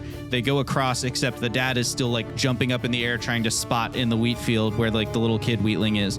Armis, you make it to the kid this round, but you are not able to like scoop them up and move them until next turn. Frode, what are you up to? I'll meet you at Oat! And Frode is going to run towards the grassy plain. He figures they're probably gonna pass by the farmhouse on their way, but nobody's going by the tanner's house. So he's gonna run towards the tanner's house, and since the mellow gateway was on a hill, he's gonna roll to go a little faster. Excellent. I'll let that ease your speed task by 1. So you can roll a speed task difficulty 4 to make it to the grassy plain and also take another action this turn. Or it's free. You can just make it to the grassy plain and continue running. Which would you prefer? I would like to have the action available to me. Speed task difficulty 3, target roll of 9. All right. You know what? Yeah, we're gonna take a level of effort. Okay. And difficulty 2, target roll of 6. That's a 9. A 9, success. Frode, you curl up into a sort of a droidica-shaped boulder, and you just roll down the hill. And you at the bottom, right where your momentum would start to slacken, you emerge back into your sprinting form, and you sprint up the next hill. You make it to the grassy plain easily, and are able to take like another kind of action if you want. Perception on the tanner's house. Is there a family? Anybody moving? Great. Intellect over task. there? Difficulty of... that's a very far distance from you, so difficulty of 5. All right. Target roll of 15. I'm specialized Okay. in perception. So that's the difficulty 3, right? Yes, that's a difficulty 3 because you're specialized. Roll a 9 again. That's a success. You squint at the tanner's house, and you do see that the tanner is there, and they look like they might be a little like it's kind of a family business, and it looks like just the elder is there, and he's a little feeble, probably not going to be able to make the sprint on his own. In the tanner's house there, you're approaching a small wooden bridge that you'll be able to cross in the next turn to get over the river and get over to that tanner's house. At the same time, that's going to bring us to our bystanders. Jake, roll a d12 for me. Ooh, a D12. I haven't got that die out in a while. Yeah. Let's see if I can find it. That's an 11. An 11 on the d12. One of the lumberjack who's left on the boulder actually dives back into the wheat field to assist you, Armis, in moving the kid. He spots them as you run towards them, and so the two of you kind of converge there. The next turn, your task will be eased by 2. The speed task to keep running will be eased by 2 steps as he jumps in to help out. And then we're going to do an environment action. Trevor, a d12 if you please. I do, please. I got a 5. You got a 5. There is no extra damage as the environment continues lurching towards. We are only maybe 10 seconds away from it starting to cross the closest gentle hill and kind of getting into some of the sparser woods around the outskirts of Oat here as it rushes towards you. And that brings us back to the top of initiative order where Cleo and... I'm sorry, not Cleo. Who's Cleo? Frode and Armis are spread apart here. We've got, just as a reminder, Frode, you are barreling towards this small wooden bridge trying to get to the tanner's house so you can help the elderly tanner who's having trouble sprinting for his life.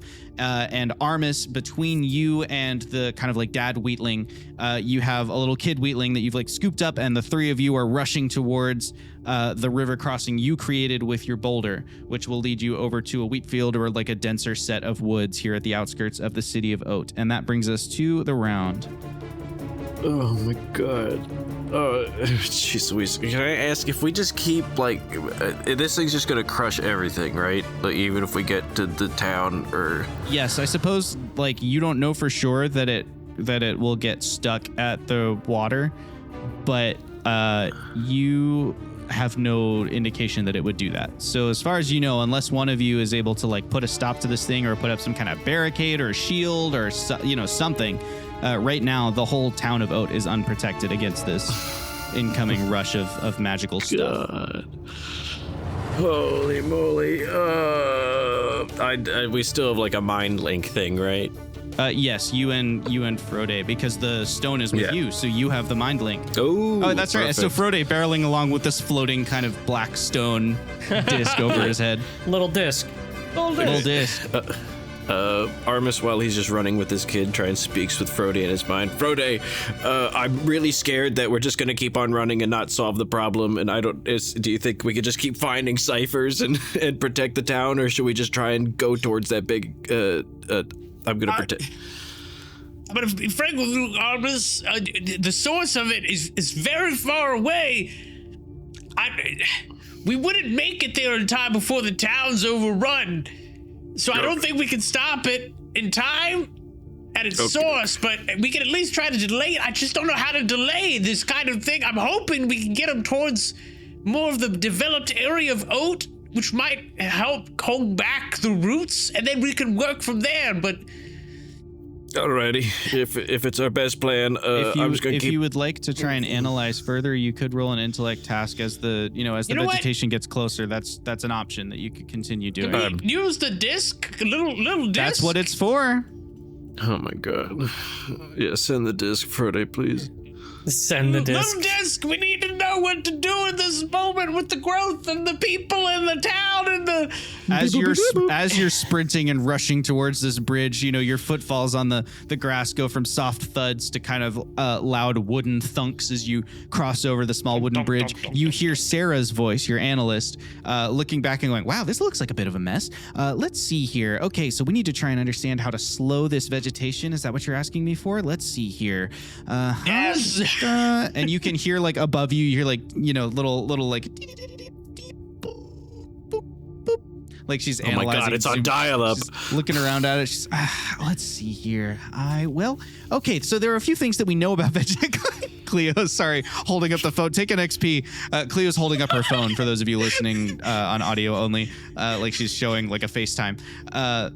Well, we know a few things about vegetation inherently. It needs light, air, and water to survive. This huge eruption of vegetation, it's present, but it can't survive without those things. So it must be connected to some kind of root network, which means that hypothetically, you might be able to cut it off in the middle. But also, if I'm looking at the patterns of this thing moving properly, I think it came from that tree, just like Frode said, but I don't think the tree is still the source of the problem. I think there must be something carrying this magical effect.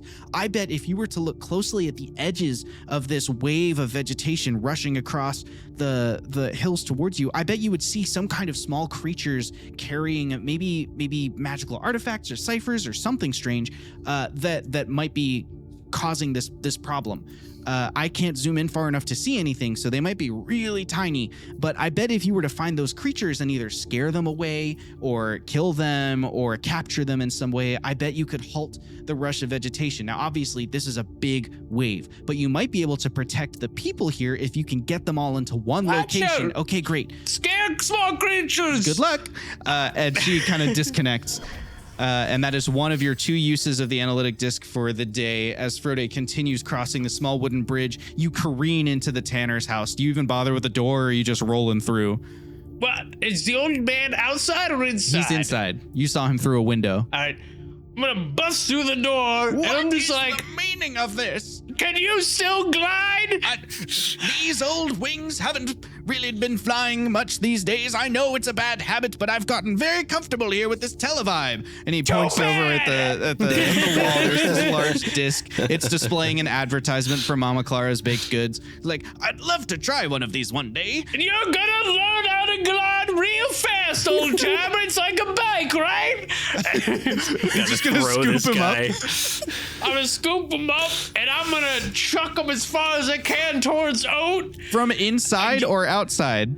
Outside. Outside. Okay. Throws him at the inside of the along wall. the way, bust through the other side of his house. Like the Kool-Aid man. You just like in through one wall, out through the other. Oh, yeah. And I use, as we all remember back, I forgot. that I am trained in throwing creatures. Yeah, and guess what? This creature, unlike Willard, has upgraded. wings. I did upgrade it. Specialized in throwing creatures. I only specialized in a few things, but Difficulty they're worth 6 it. might task eased by 2 steps to a difficulty 4 because you're specialized in doing this. Eased by another step because he has wings, even if he's not very accustomed to using them. Brings you to a difficulty 3 might task to fling this weakling to safety. Activate Heart of Iron or whatever it is. Oh, muscles of iron, Muscles of of iron. course. I was just double checking how long it looks, but excuse me, 1 hour. That lasts 1 hour, by the way. Muscles of iron, 2 might points. Boop, boop, boop, boop, boop. That's me deducting points. And of course, a free level of effort because I have 3 edge. So did you just subtract 3 more? It's down to a level 1. I know that much. Great. Target roll of 3. Let's do it. We know how Cleo is with rolls of 3. 13. 13. That's a success.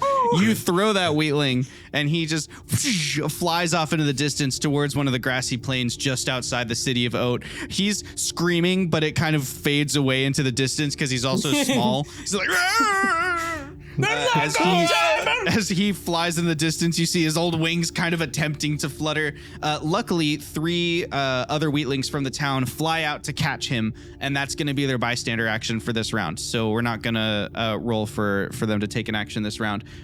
They catch him and kind of lower him to the grassy plain and start helping him hobble his way back towards. So you are at the tanner's house at the end of this round. Armis, you are crossing over the river, passing the small wooden bridge. There's like a wheat field ahead of you. There's some dense woods to one side. You're on the other side of the water. What will you do this round? I think I'm just gonna go to wherever the nearest living people, that I guess that little farmhouse over there. Sure. And try and grab them and speak to Frode. Is like in my mind, Frode, the thing that she said on the disc about trying to get people in one place, I have a cypher that might help at least bust one little section to keep an area safe, but I don't know how we corral everyone else. I suggest you keep looking for something to help, because I'm going to try to hold them off on my side using my pure strength. And we're going to see how that goes. But all right. That reminds me, each of you roll a d20. Holy smokes. Just them two or all of us? Just them two. 19. Okay. With a 2 and a 19. Oh, one away from the extremes. Yeah, you're right. One away from the extremes. Okay. The 19, you find a cypher, which means that Trevor, roll a d6. Let's figure out what cypher it is. I got a 2. A 2. You find a cypher of magnetism. You can choose the object that you are able to magnetize, and the power level is, Mike, d6, please.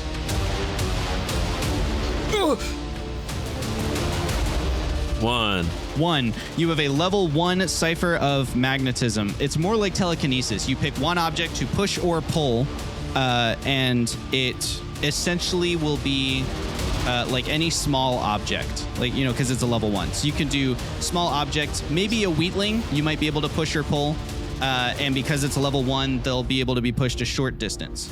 Can I possibly use an XP to re-roll that? To see if you find a cypher? Well, yeah, sure. I didn't know if I could make theirs stronger too. That's not really like a different player kind of roll. Yeah. Yeah. That's just me letting you participate instead of me doing it. Yeah, I'm just making sure. You can spend an XP to find a cypher, if you'll recall, and you can tell me the general gist of what it does. But otherwise, Mike, what are we doing here? Dear, yeah, we're just gonna keep on running to any other people that are still outside of the town. Okay, so that's the farmhouse. You're kind of rushing towards the farmhouse there. Yeah, we'll get over there. Okay. You get to the farmhouse, and sure enough, there's a little family of wheatlings in there. There's like 12 of them. Of all different ages. Like the whole family works the farm. My father worked the farm and his daddy worked the farm. And so they're all Why does that matter? They're resistant to your commands to leave because they're like, but the livestock. And they don't want to leave behind all of their farm animals. And as you're having this conversation with them and trying to figure out what to do, we have another environment move. Trevor, please roll a d12. Roll low, please. Is a 9 low enough? No. On a 9, the environment advances normally. It begins rippling over the gentle hills and sparse woods at the outskirts of Oat. It is officially like nearby. You know, it's kind of creeping up next to the Mellow Gateway as well, over that hill. We're gonna cut from here as you try and brace yourselves for what comes next. We're gonna cut back to the Oh, that's not the right one. We're going back to Cleanup Keep, where Davroid Gravelheart, you've just stomped upstairs to try and destroy a talisman belonging to a captain of Storm Company, and Willard is downstairs intimidating the like kind of lower level foot soldier. I would like to pull Jasper to an area that cannot be out of earshot of the captain. So the underling says that the captain has some sort of talisman and he needs it destroyed before he talks anymore. all right. I mean, I'll shake him down. Let me see. Actually, we pulled a bunch of stuff off of him. Sarah, do you have the pile of their stuff? Sarah goes, yes, one moment. I'm answering a call. She kind of like sweeps over a pile of stuff that like hasn't even been categorized into little baggies or anything yet. It's kind of bad detective work in your opinion, Davroid, like, but she is busy. You can see that she's like frantically leaning over a smaller version of your analytic disk. Like she's staring at something, trying to figure out a solution to a problem. The pile of his possessions that you have, you look through it, but you don't see the talisman. Jasper says, let me see if we missed anything. He kind of leans over onto the desk and explains to Sarah briefly what he's looking for, and she goes, let me see. She kind of like moving papers and stuff. Everyone's looking for it, and eventually Sarah's like, here it is. Sorry, must have misplaced it, and hands it over to Jasper, who hands it to you. Do we know what it does? No idea. I mean, I could have Sarah analyze it, but she seems busy. Yeah. Can I take a quick look at it and see if I could take a guess at what it might do?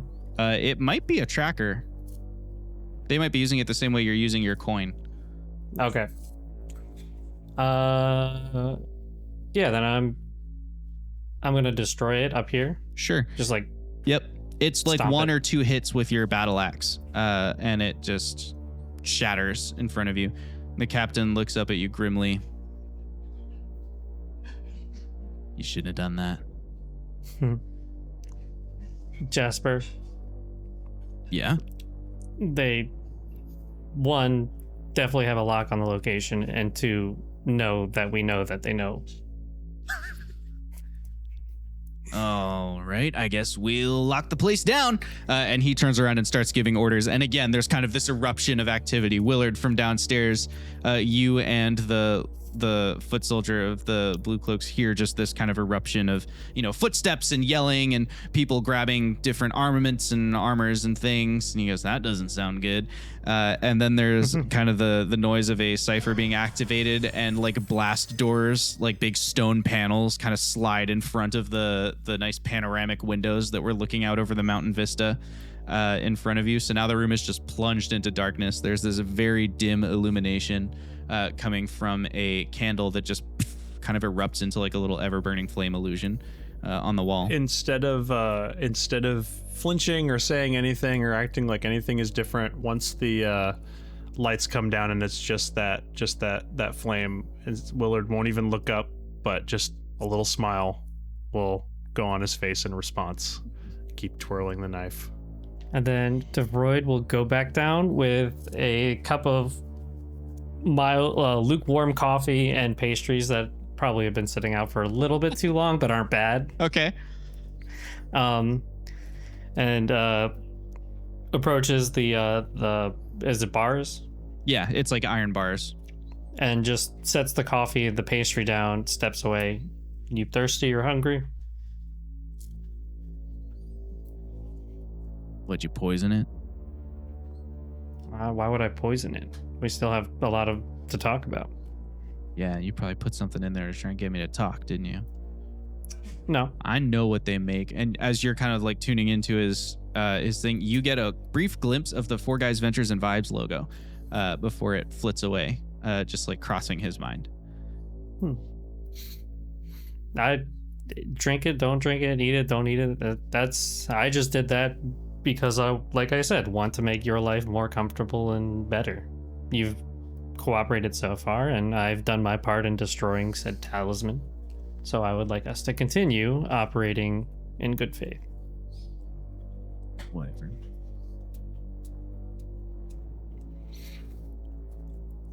So now he does that not it is drink or eat any of what you put in front of him. Now that I've destroyed the talisman, shall we continue talking about the circus? What do you want to know? What was that caltrop? It was just a caltrop. Oh, okay. Just to scare the unicorn or whatever? We were trying to...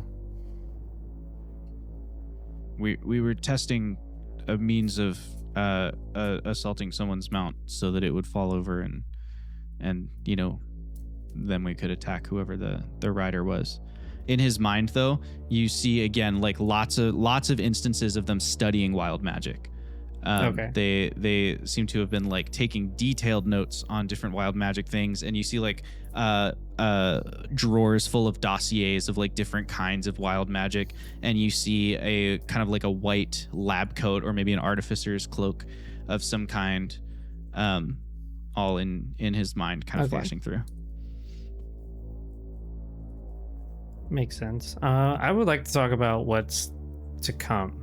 You know, it's clear you guys are experimenting and trying things out. What is the grand plan?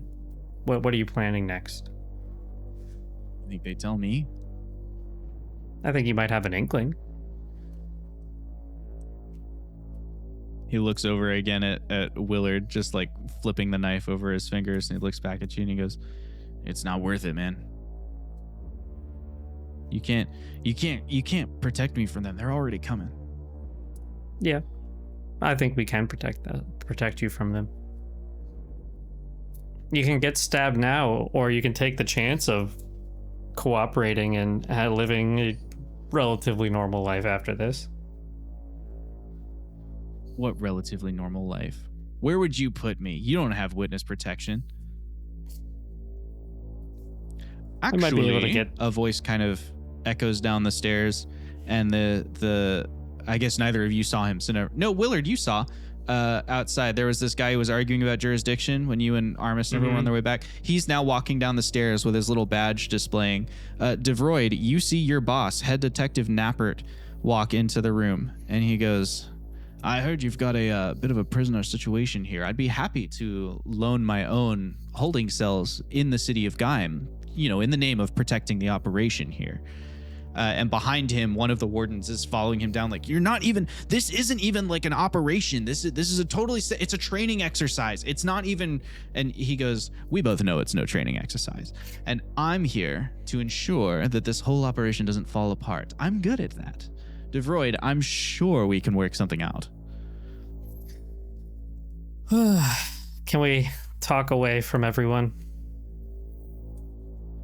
There's not. I mean, the place is locked down, but sure, we can try and find a closet or something. And he says, "What about the short guy?" He can stay here unless Willard. No. Willard, I want you. Willard, I want you for this.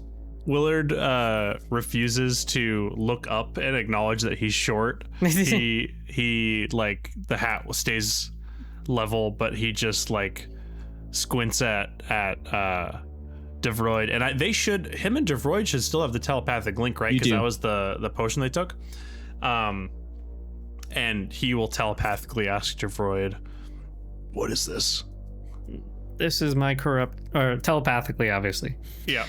This is my corrupt boss who is known for taking bribes and looking the other way. And I don't want to give him any of this. As the two of you are talking, you also get a glimpse into the Storm Company guy's mind, and he has met Nappert before. And the images you see are not detectively images; they're handshakes and back alley handoffs, and this goes deeper than bribes. Whatever Nappert is tied into here, you see a moment where Nappert and Frankie are working together to like smuggle someone from Storm Company, maybe in or out of Gaim. Maybe you can't tell which direction, but like there's like a deep involvement happening here. And then in the last image, as this ends, you see like the final handoff is Nappert and Frankie handing off a briefcase of exactly the kind that he asked your group to find, that like prototype thing, to one of the Storm Company guys. Willard will telepathically say, "If you want, I can stay here and finish the interrogation." Yeah, do that telepathically. Great. So Willard doesn't look up at all, but he just leans back further against the wall, just not moving. Okay. All right, you stay there. And then Davroid will say, "We can go to my room. It's semi-private. We'll just have to talk quietly." Oh, I'm charmed. And Nappert follows you up the stairs, and you go to like your sleeping quarters or whatever.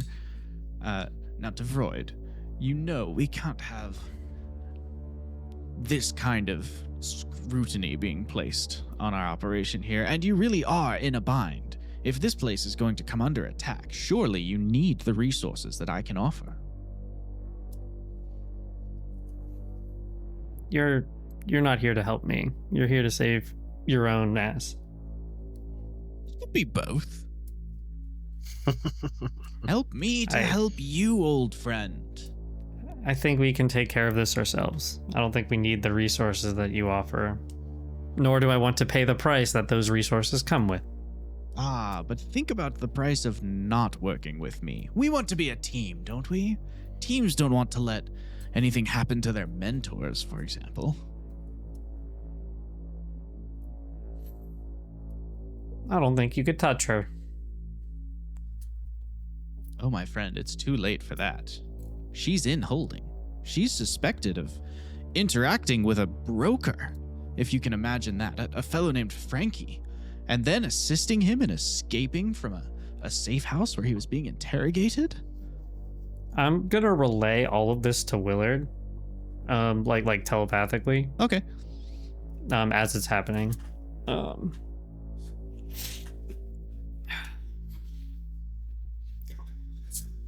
Willard won't respond. No, He's doing his thing. Yep. You do make... Is there anyone you don't have anything over? Not that I can think of. But I've not met everybody. Josh, I'm certain somewhere out there. Game mechanic question. Yeah. I have an ability called Psychosis, which is my words inflict a destructive psychosis in the mind of a target within long range that can understand me, dealing 6 intellect damage per round. Instead of dealing damage, can I just have them go through a psychotic episode, seeing things or being terrified? Wow. I don't want to... What? I said wow. Go on. Yeah, I don't want to kill him. I don't want to actually deal the damage that would kill him. I would just like him to feel like he's crazy. I just like to go through a psychotic break. Yeah. I don't want to do nothing crazy. So I don't think that we can modify what's written there that way.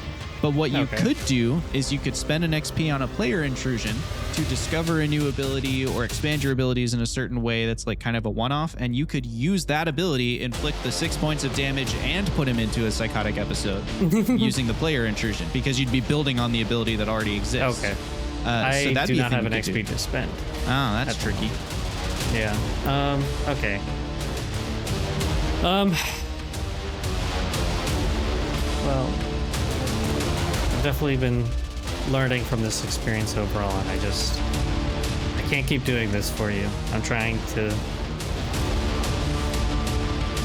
better myself. Davroid, everyone tries to move on, but the truth of the business is the truth of the business. Police work doesn't pay the bills. They can. And besides, for every criminal you lock away, there's going to be 6 more. At least if we coordinate with them, we'll know where the crimes are and we can stop the more serious ones. And I don't do. even know. I'm a When hero. was the last crime you stopped? The last crime I stopped an assassination. Whose? Some diplomat.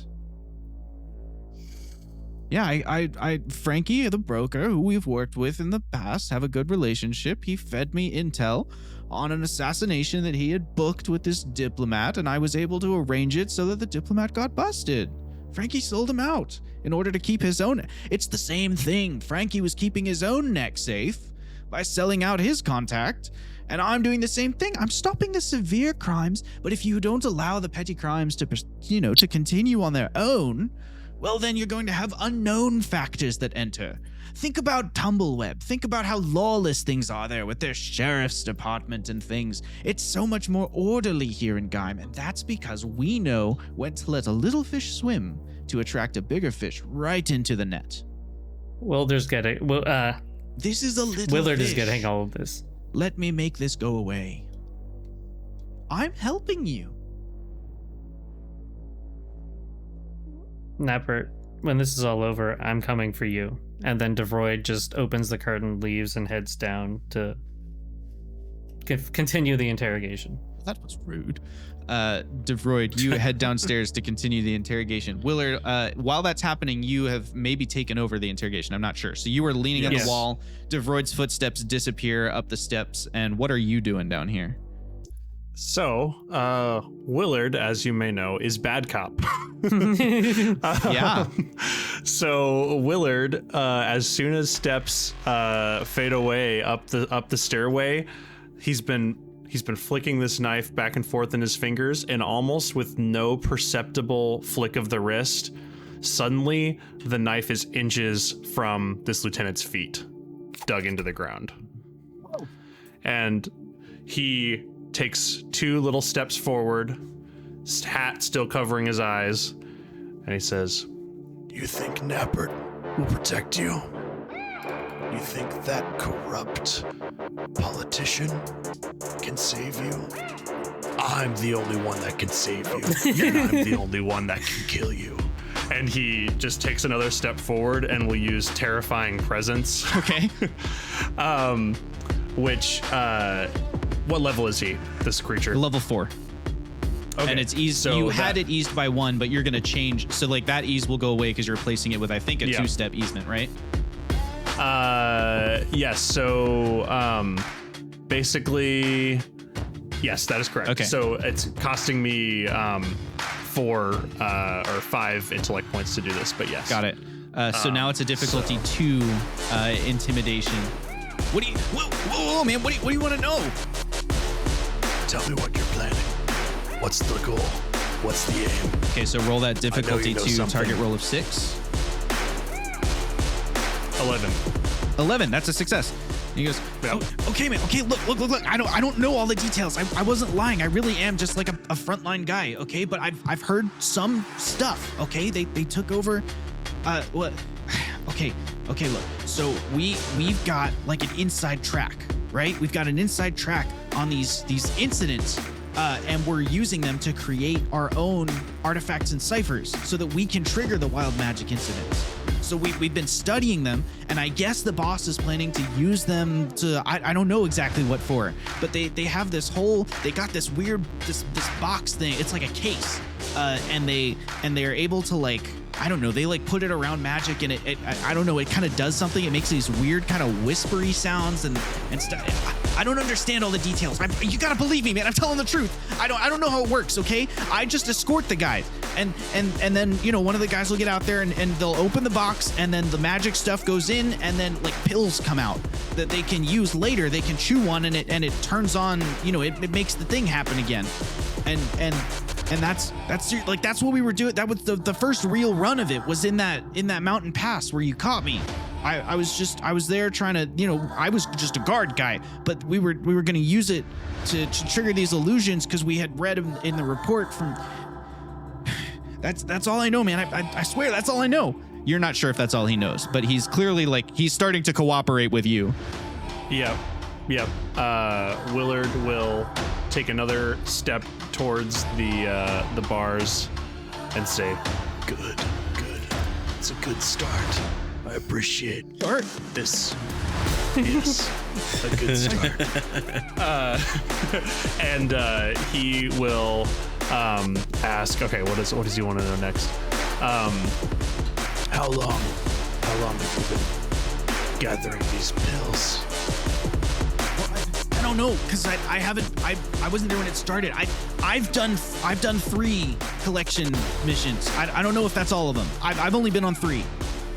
Look, we're a big operation, okay? Storm Company is like the biggest merc operation in Uredah, okay? So at least that we know of, our boss knows you can't let competition grow, okay? He's ruthless about that, okay? I mean, he real savage the way he deals with other companies. You really don't want to mess with him on that front. But you also I don't know everything that he's got planned. You know what I mean?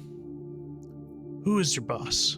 I don't know. I swear I don't know his name. And you are looking into his eyes. You're convinced he's telling you the truth. I don't go that high. That's above my pay grade. Maybe my boss, maybe the captain upstairs, he might know.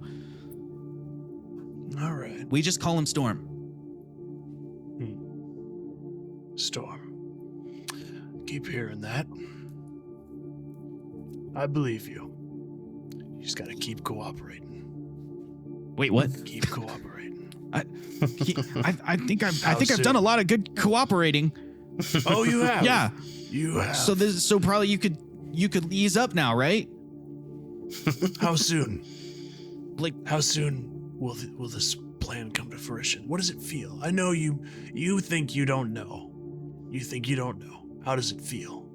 okay, look, Is the storm brewing? look, I don't get all the, I get my orders when I get my orders, and I haven't gotten any orders. But what I'll tell you is, our base at Shadow Peak, our HQ, they don't seem to be doing a lot of research anymore, and a lot of the artificers who were doing research for us have been dying under mysterious circumstances, which says to me that maybe they're moving from a research and development into a mass production side of the operation. But I don't know anything beyond that, I swear. I believe you. This was good.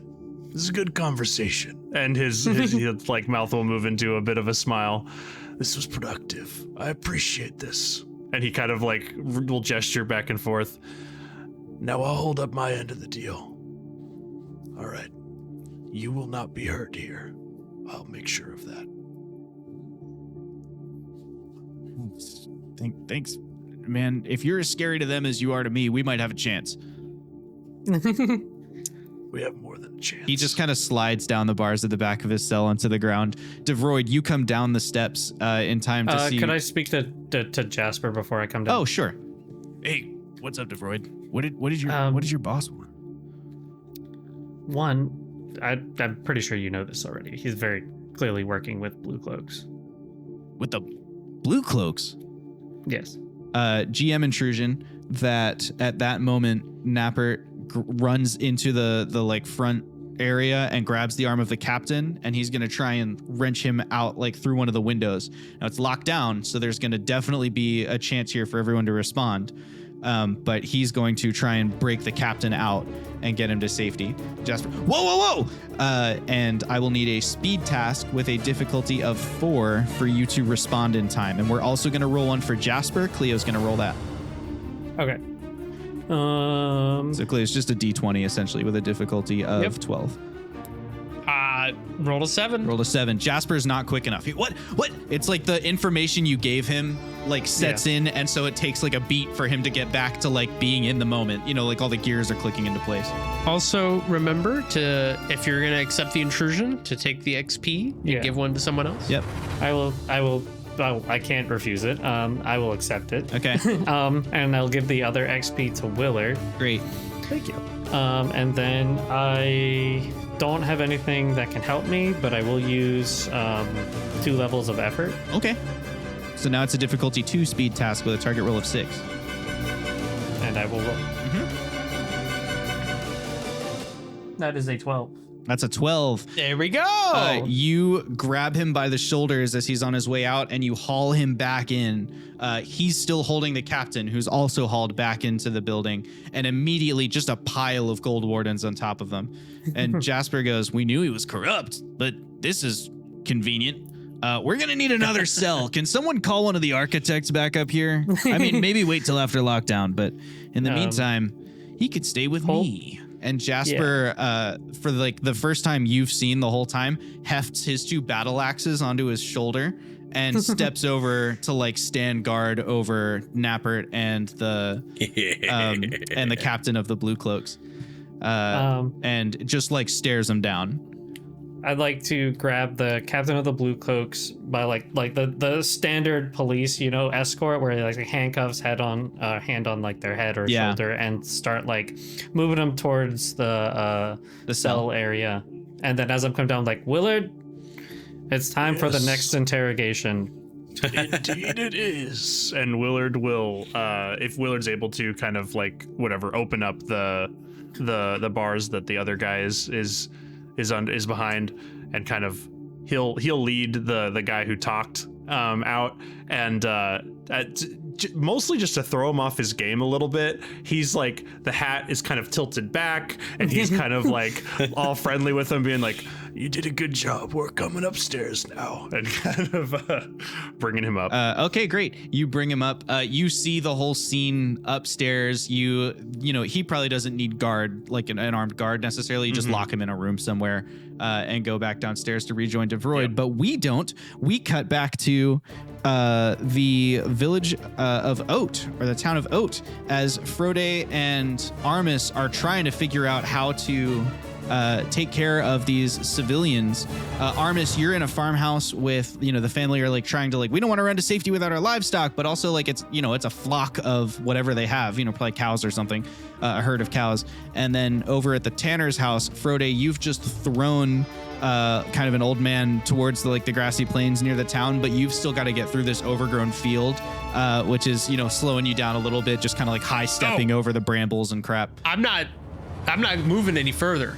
Oh, okay. You're still at the tanner's house. I'm sorry. Yes. I'd be moving my way back towards the small wooden bridge. It's coming from the south. Is that like directly down on this map? Yeah, basically. Okay, then actually, yeah, I'll head towards the overgrown field. Okay. And then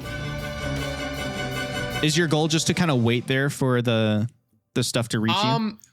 Now that for some odd reason I was thinking isometric, so I was thinking south was like down left. But actually no, I'm gonna try to meet up with Armis, and I'm not sure if this is gonna operate the same as the other map you've shown.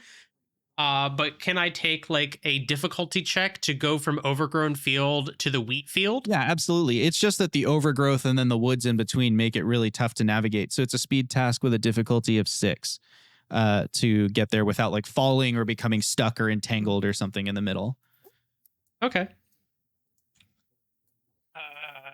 Let's see. Can I just brute my way through the trees?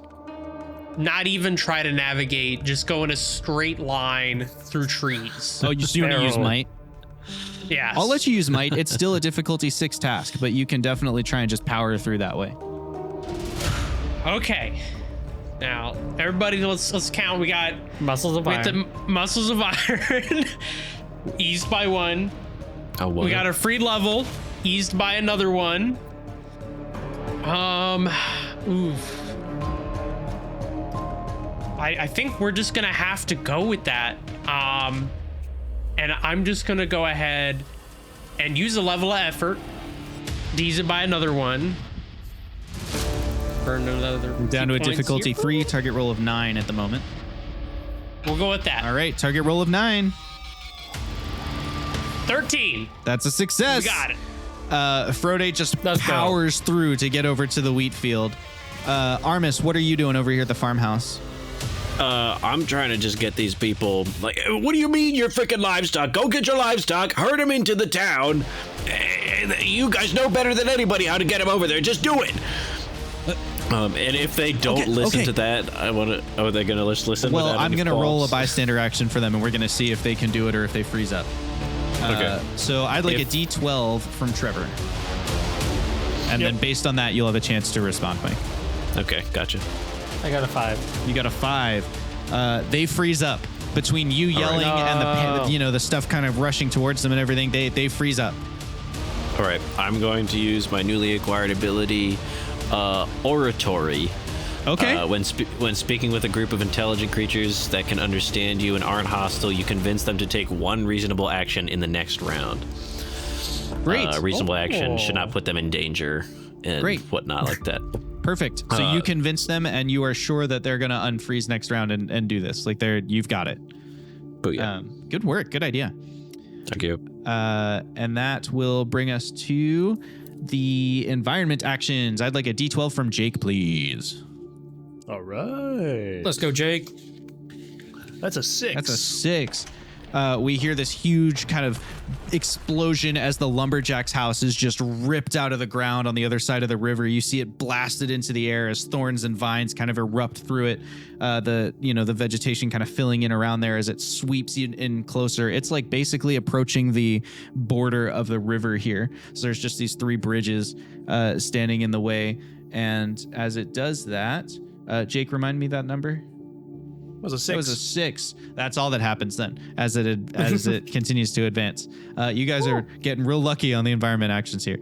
And that will bring us back to the top of initiative, which is our heroes, Frode and Armis. What will it be? Armis, I'm gonna stop in this wheat field here. You're in the farmhouse. I say we set up a perimeter here and we try to fend off whatever's coming head on, and hopefully that creates a cone of safety behind us. That's kind of what I was hoping, but we don't know how far that is. I just want to try and make sure the people are getting into the area in as tight of an area as we can behind that. I have an idea. I don't see anyone near me. What's that? I don't see anybody near me, so I'm trusting you on your end. All right, sounds good. I'm gonna use the little stone or the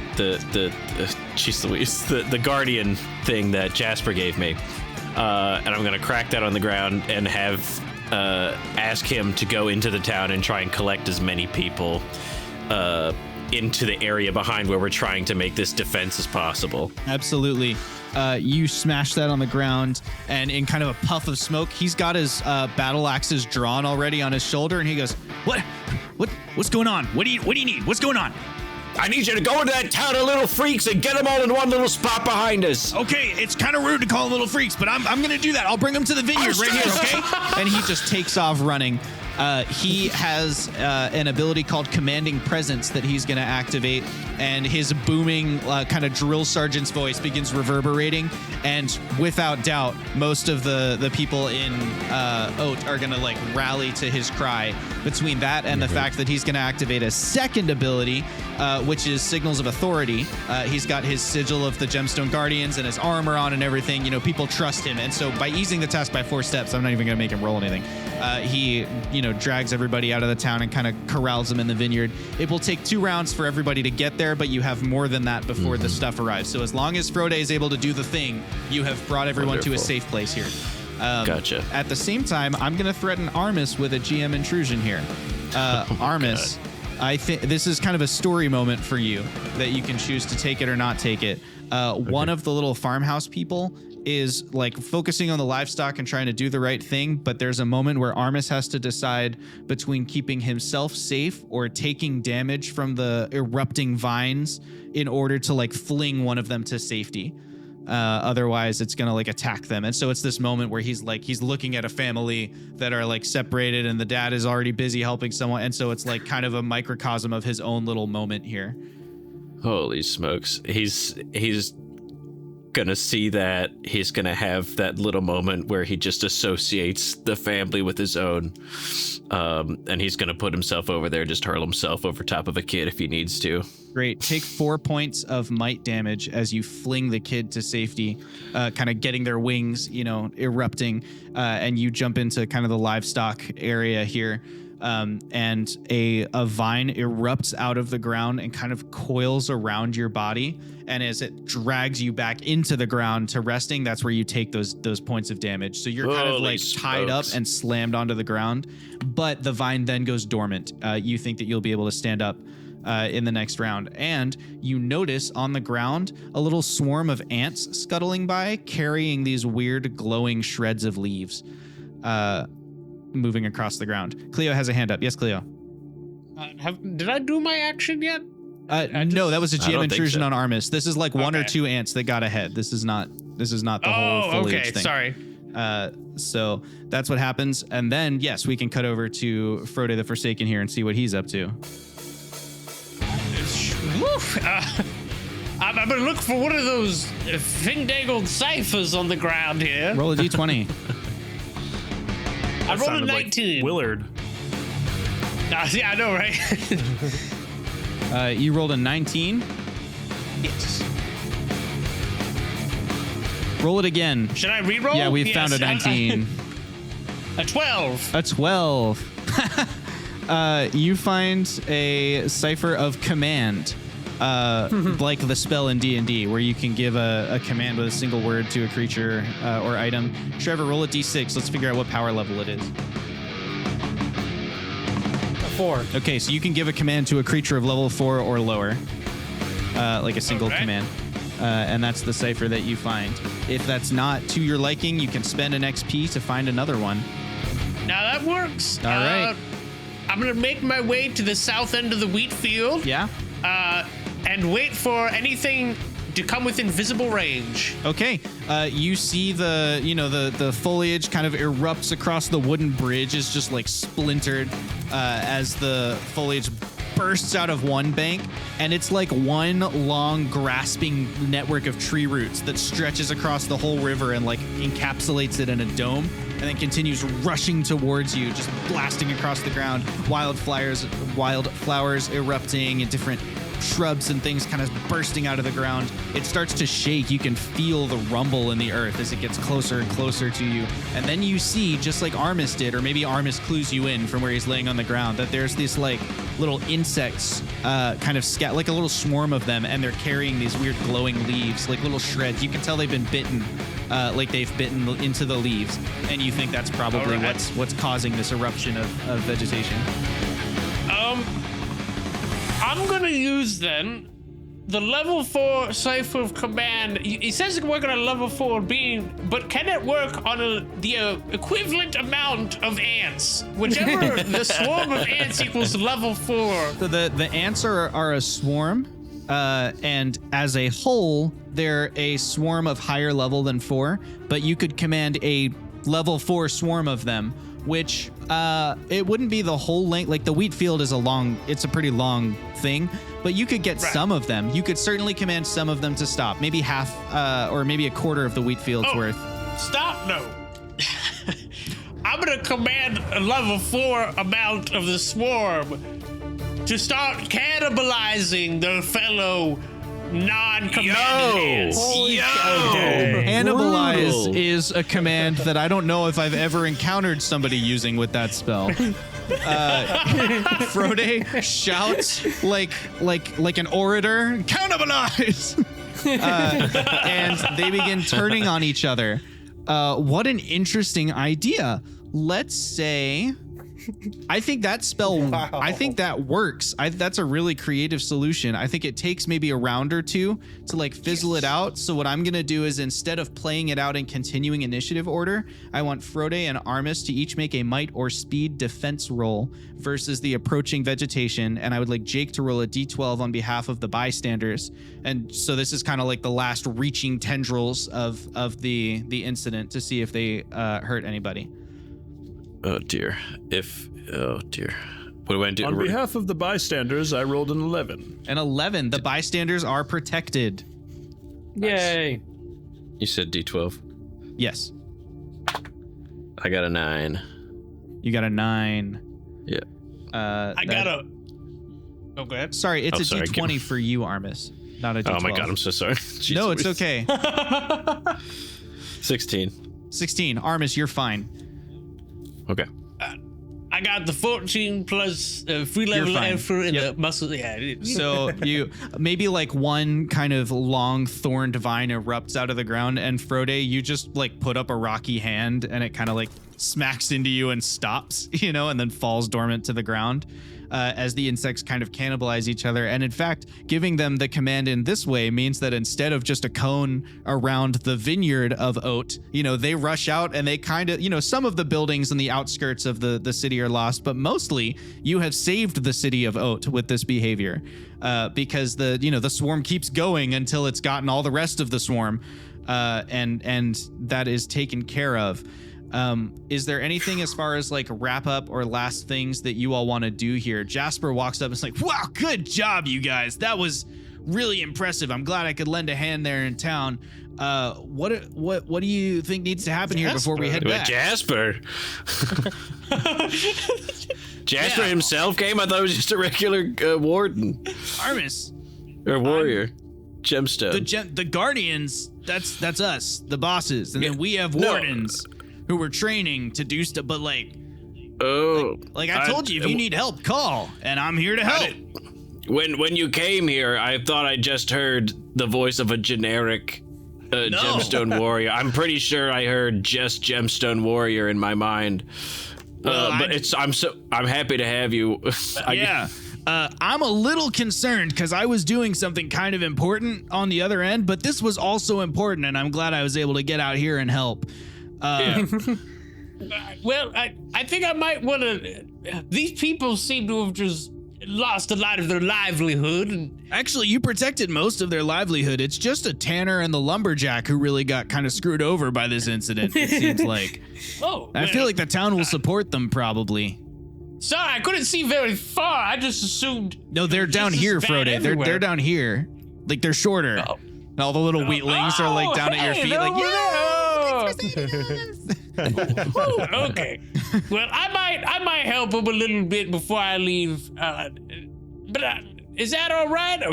No, that's fine. You can do that. I'm gonna get back because there was some stuff going on, and I guess got a long way to go now. Hopefully, Mickey's back at the gateway waiting. Armis, do you want to ride? What I think, is everything wrapped up back at the place? Like, do you got that? I think I might stick around and help pick up a little bit too, if that's all right. He looks like he's about to say something and then changes his mind. Yeah, it's pretty much wrapped up. Okay. I'm gonna head out. Just an interrogation, right? He heads down towards the Mellow Gateway to leave.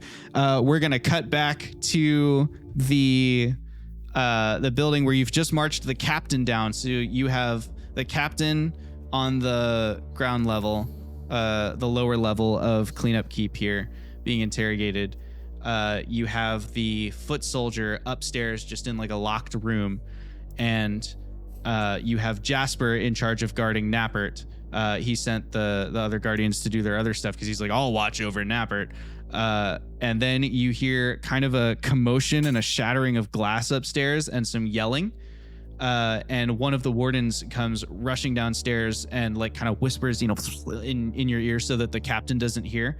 But what he whispers to Davroid is that Davroid escaped and he killed the other prisoner. He took him out and then he left. Oh, he's gone.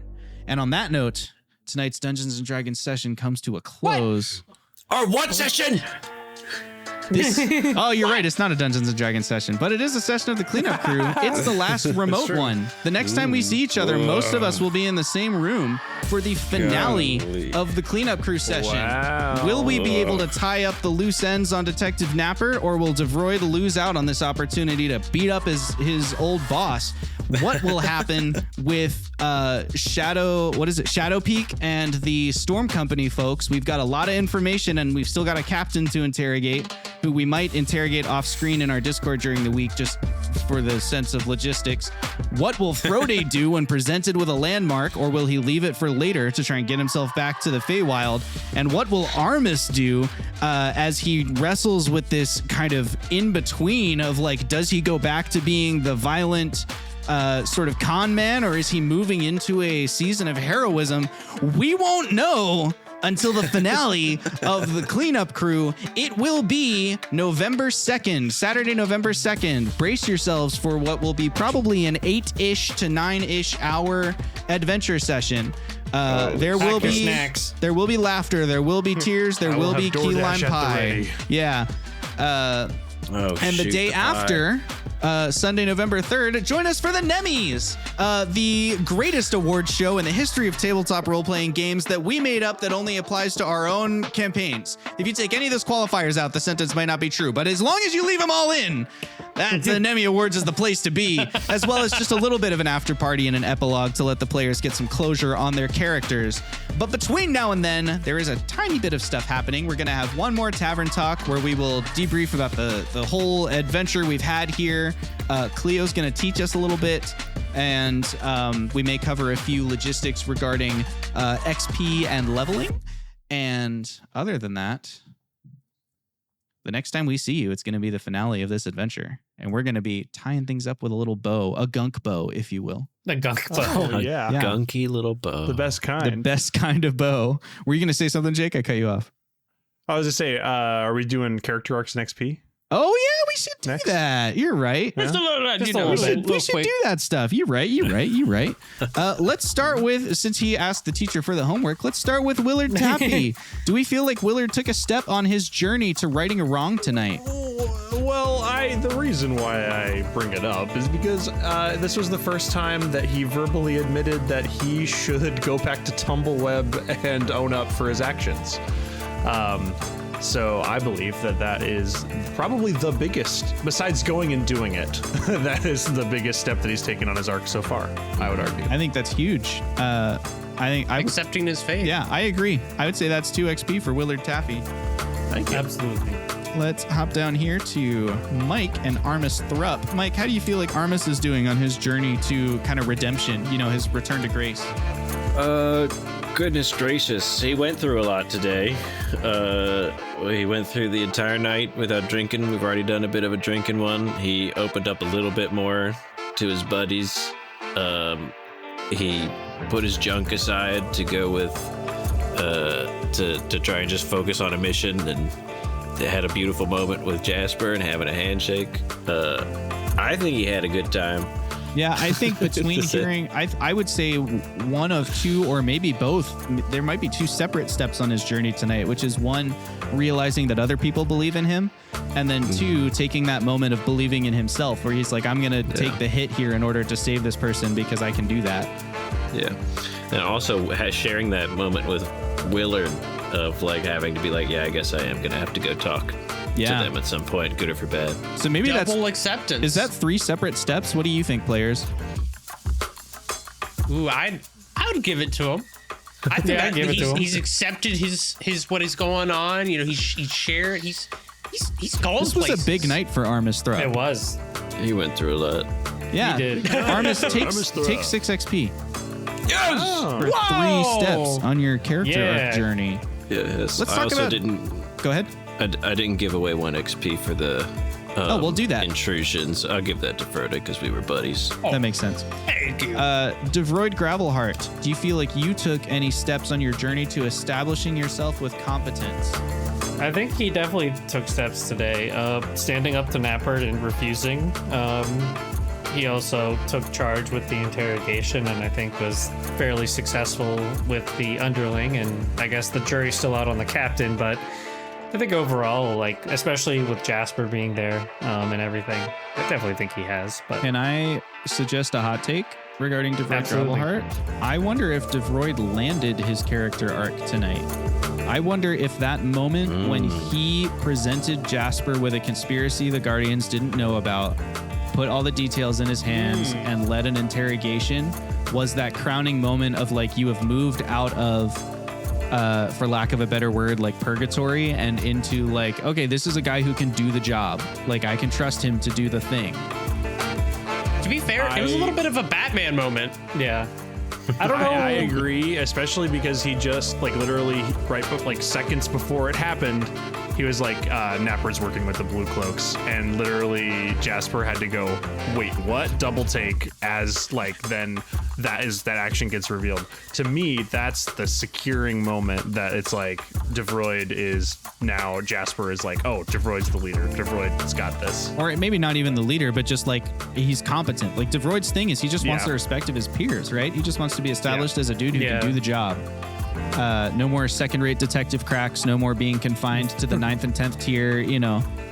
I didn't think of it like that. I guess because I was like, in my mind, it's like he had that moment, so that's like the transformative moment, but there's still obviously work that needs to be done, and he hasn't achieved like the goal of completely like getting out of his position and like reestablishing himself as an upstanding citizen. So I it's like, suggest that might be a different arc. yeah, sure. That maybe it sounds like he's ended his journey of becoming competent, and he's now looking for a journey of like kind of what Armis is on, Redemption. of like a redemption arc. Yeah. And you can spend 1 XP to start a new character arc at any time. So what you could do is you could take the 4 XP from landing your character journey, spend 1 of them to start this next one, and then take 2 XP for taking the first step towards that tonight as well, because you outed Nappert, and you know, like that piece is part of him getting out of that job. Yeah, I mean, I like that. So what would the net XP 6 minus be? 1, so 5. 5. Okay. Wow. Yeah. Wow. Good job. First character arc. First finished, character dude. arc resolved. Let's go. Holy moly. Look at Davroid go. talk Look at my big about- boy. Let's talk about Frode the Forsaken. Cleo, how do you feel like Frode did on his journey? I feel like Frodo's been pretty passive today. He's given a helpful hand to those in need, but he's starting to get a little suspicious. I would say it's almost like he doesn't trust the people around him. They seem to mean well. Sarah means well. Jasper means well. But he's dealt with people making deals and holding things above him before, and it never turned out well. But that might be, I don't know. I don't think that's a character arc yet. And so I don't know if I would start a new one. And he definitely hasn't made too much progress with his current one, though he might next episode. We'll see what he does with that landmark. That's true. We'll see what he does with that tree. Next episode being the final episode. That's right. Sure. And then as far as the like full party stuff, you definitely performed a service to Salen, Queen of Gaim today, so 2 XP for everybody from that. Yay. And you, with your interrogation, you took like a big step towards uncovering a conspiracy. In fact, I would say most of the conspiracy you've at this point uncovered. So I would say that one, I'm up in the air on whether it's 2 or 4. That might be the landing of the party's journey to uncover a conspiracy. Like we may be done Like with we've that. uncovered it. Yeah, like and it's you've just uncovered solving it, and now it's about, do we stop it? I think maybe it is. I think that might be 4 XP for everybody as the party lands their quest to uncover a conspiracy. Look at us go. Okay. We're getting some closure. We're getting there. We're I love figuring it. out. You guys are great. This is great. You're great. Things are great. And right now, what's going to be great is that Jake, in the spooky voice of Willard Taffy, who is leading an interrogation. What do you say to that criminal who's like, look, man, I want to talk. I just don't know if I can talk right now. Maybe not till next time. Well, in that case, GG and GN. That's right. That's all from us here at the Wing Badger Tavern, folks. Have a good night. Bye-bye.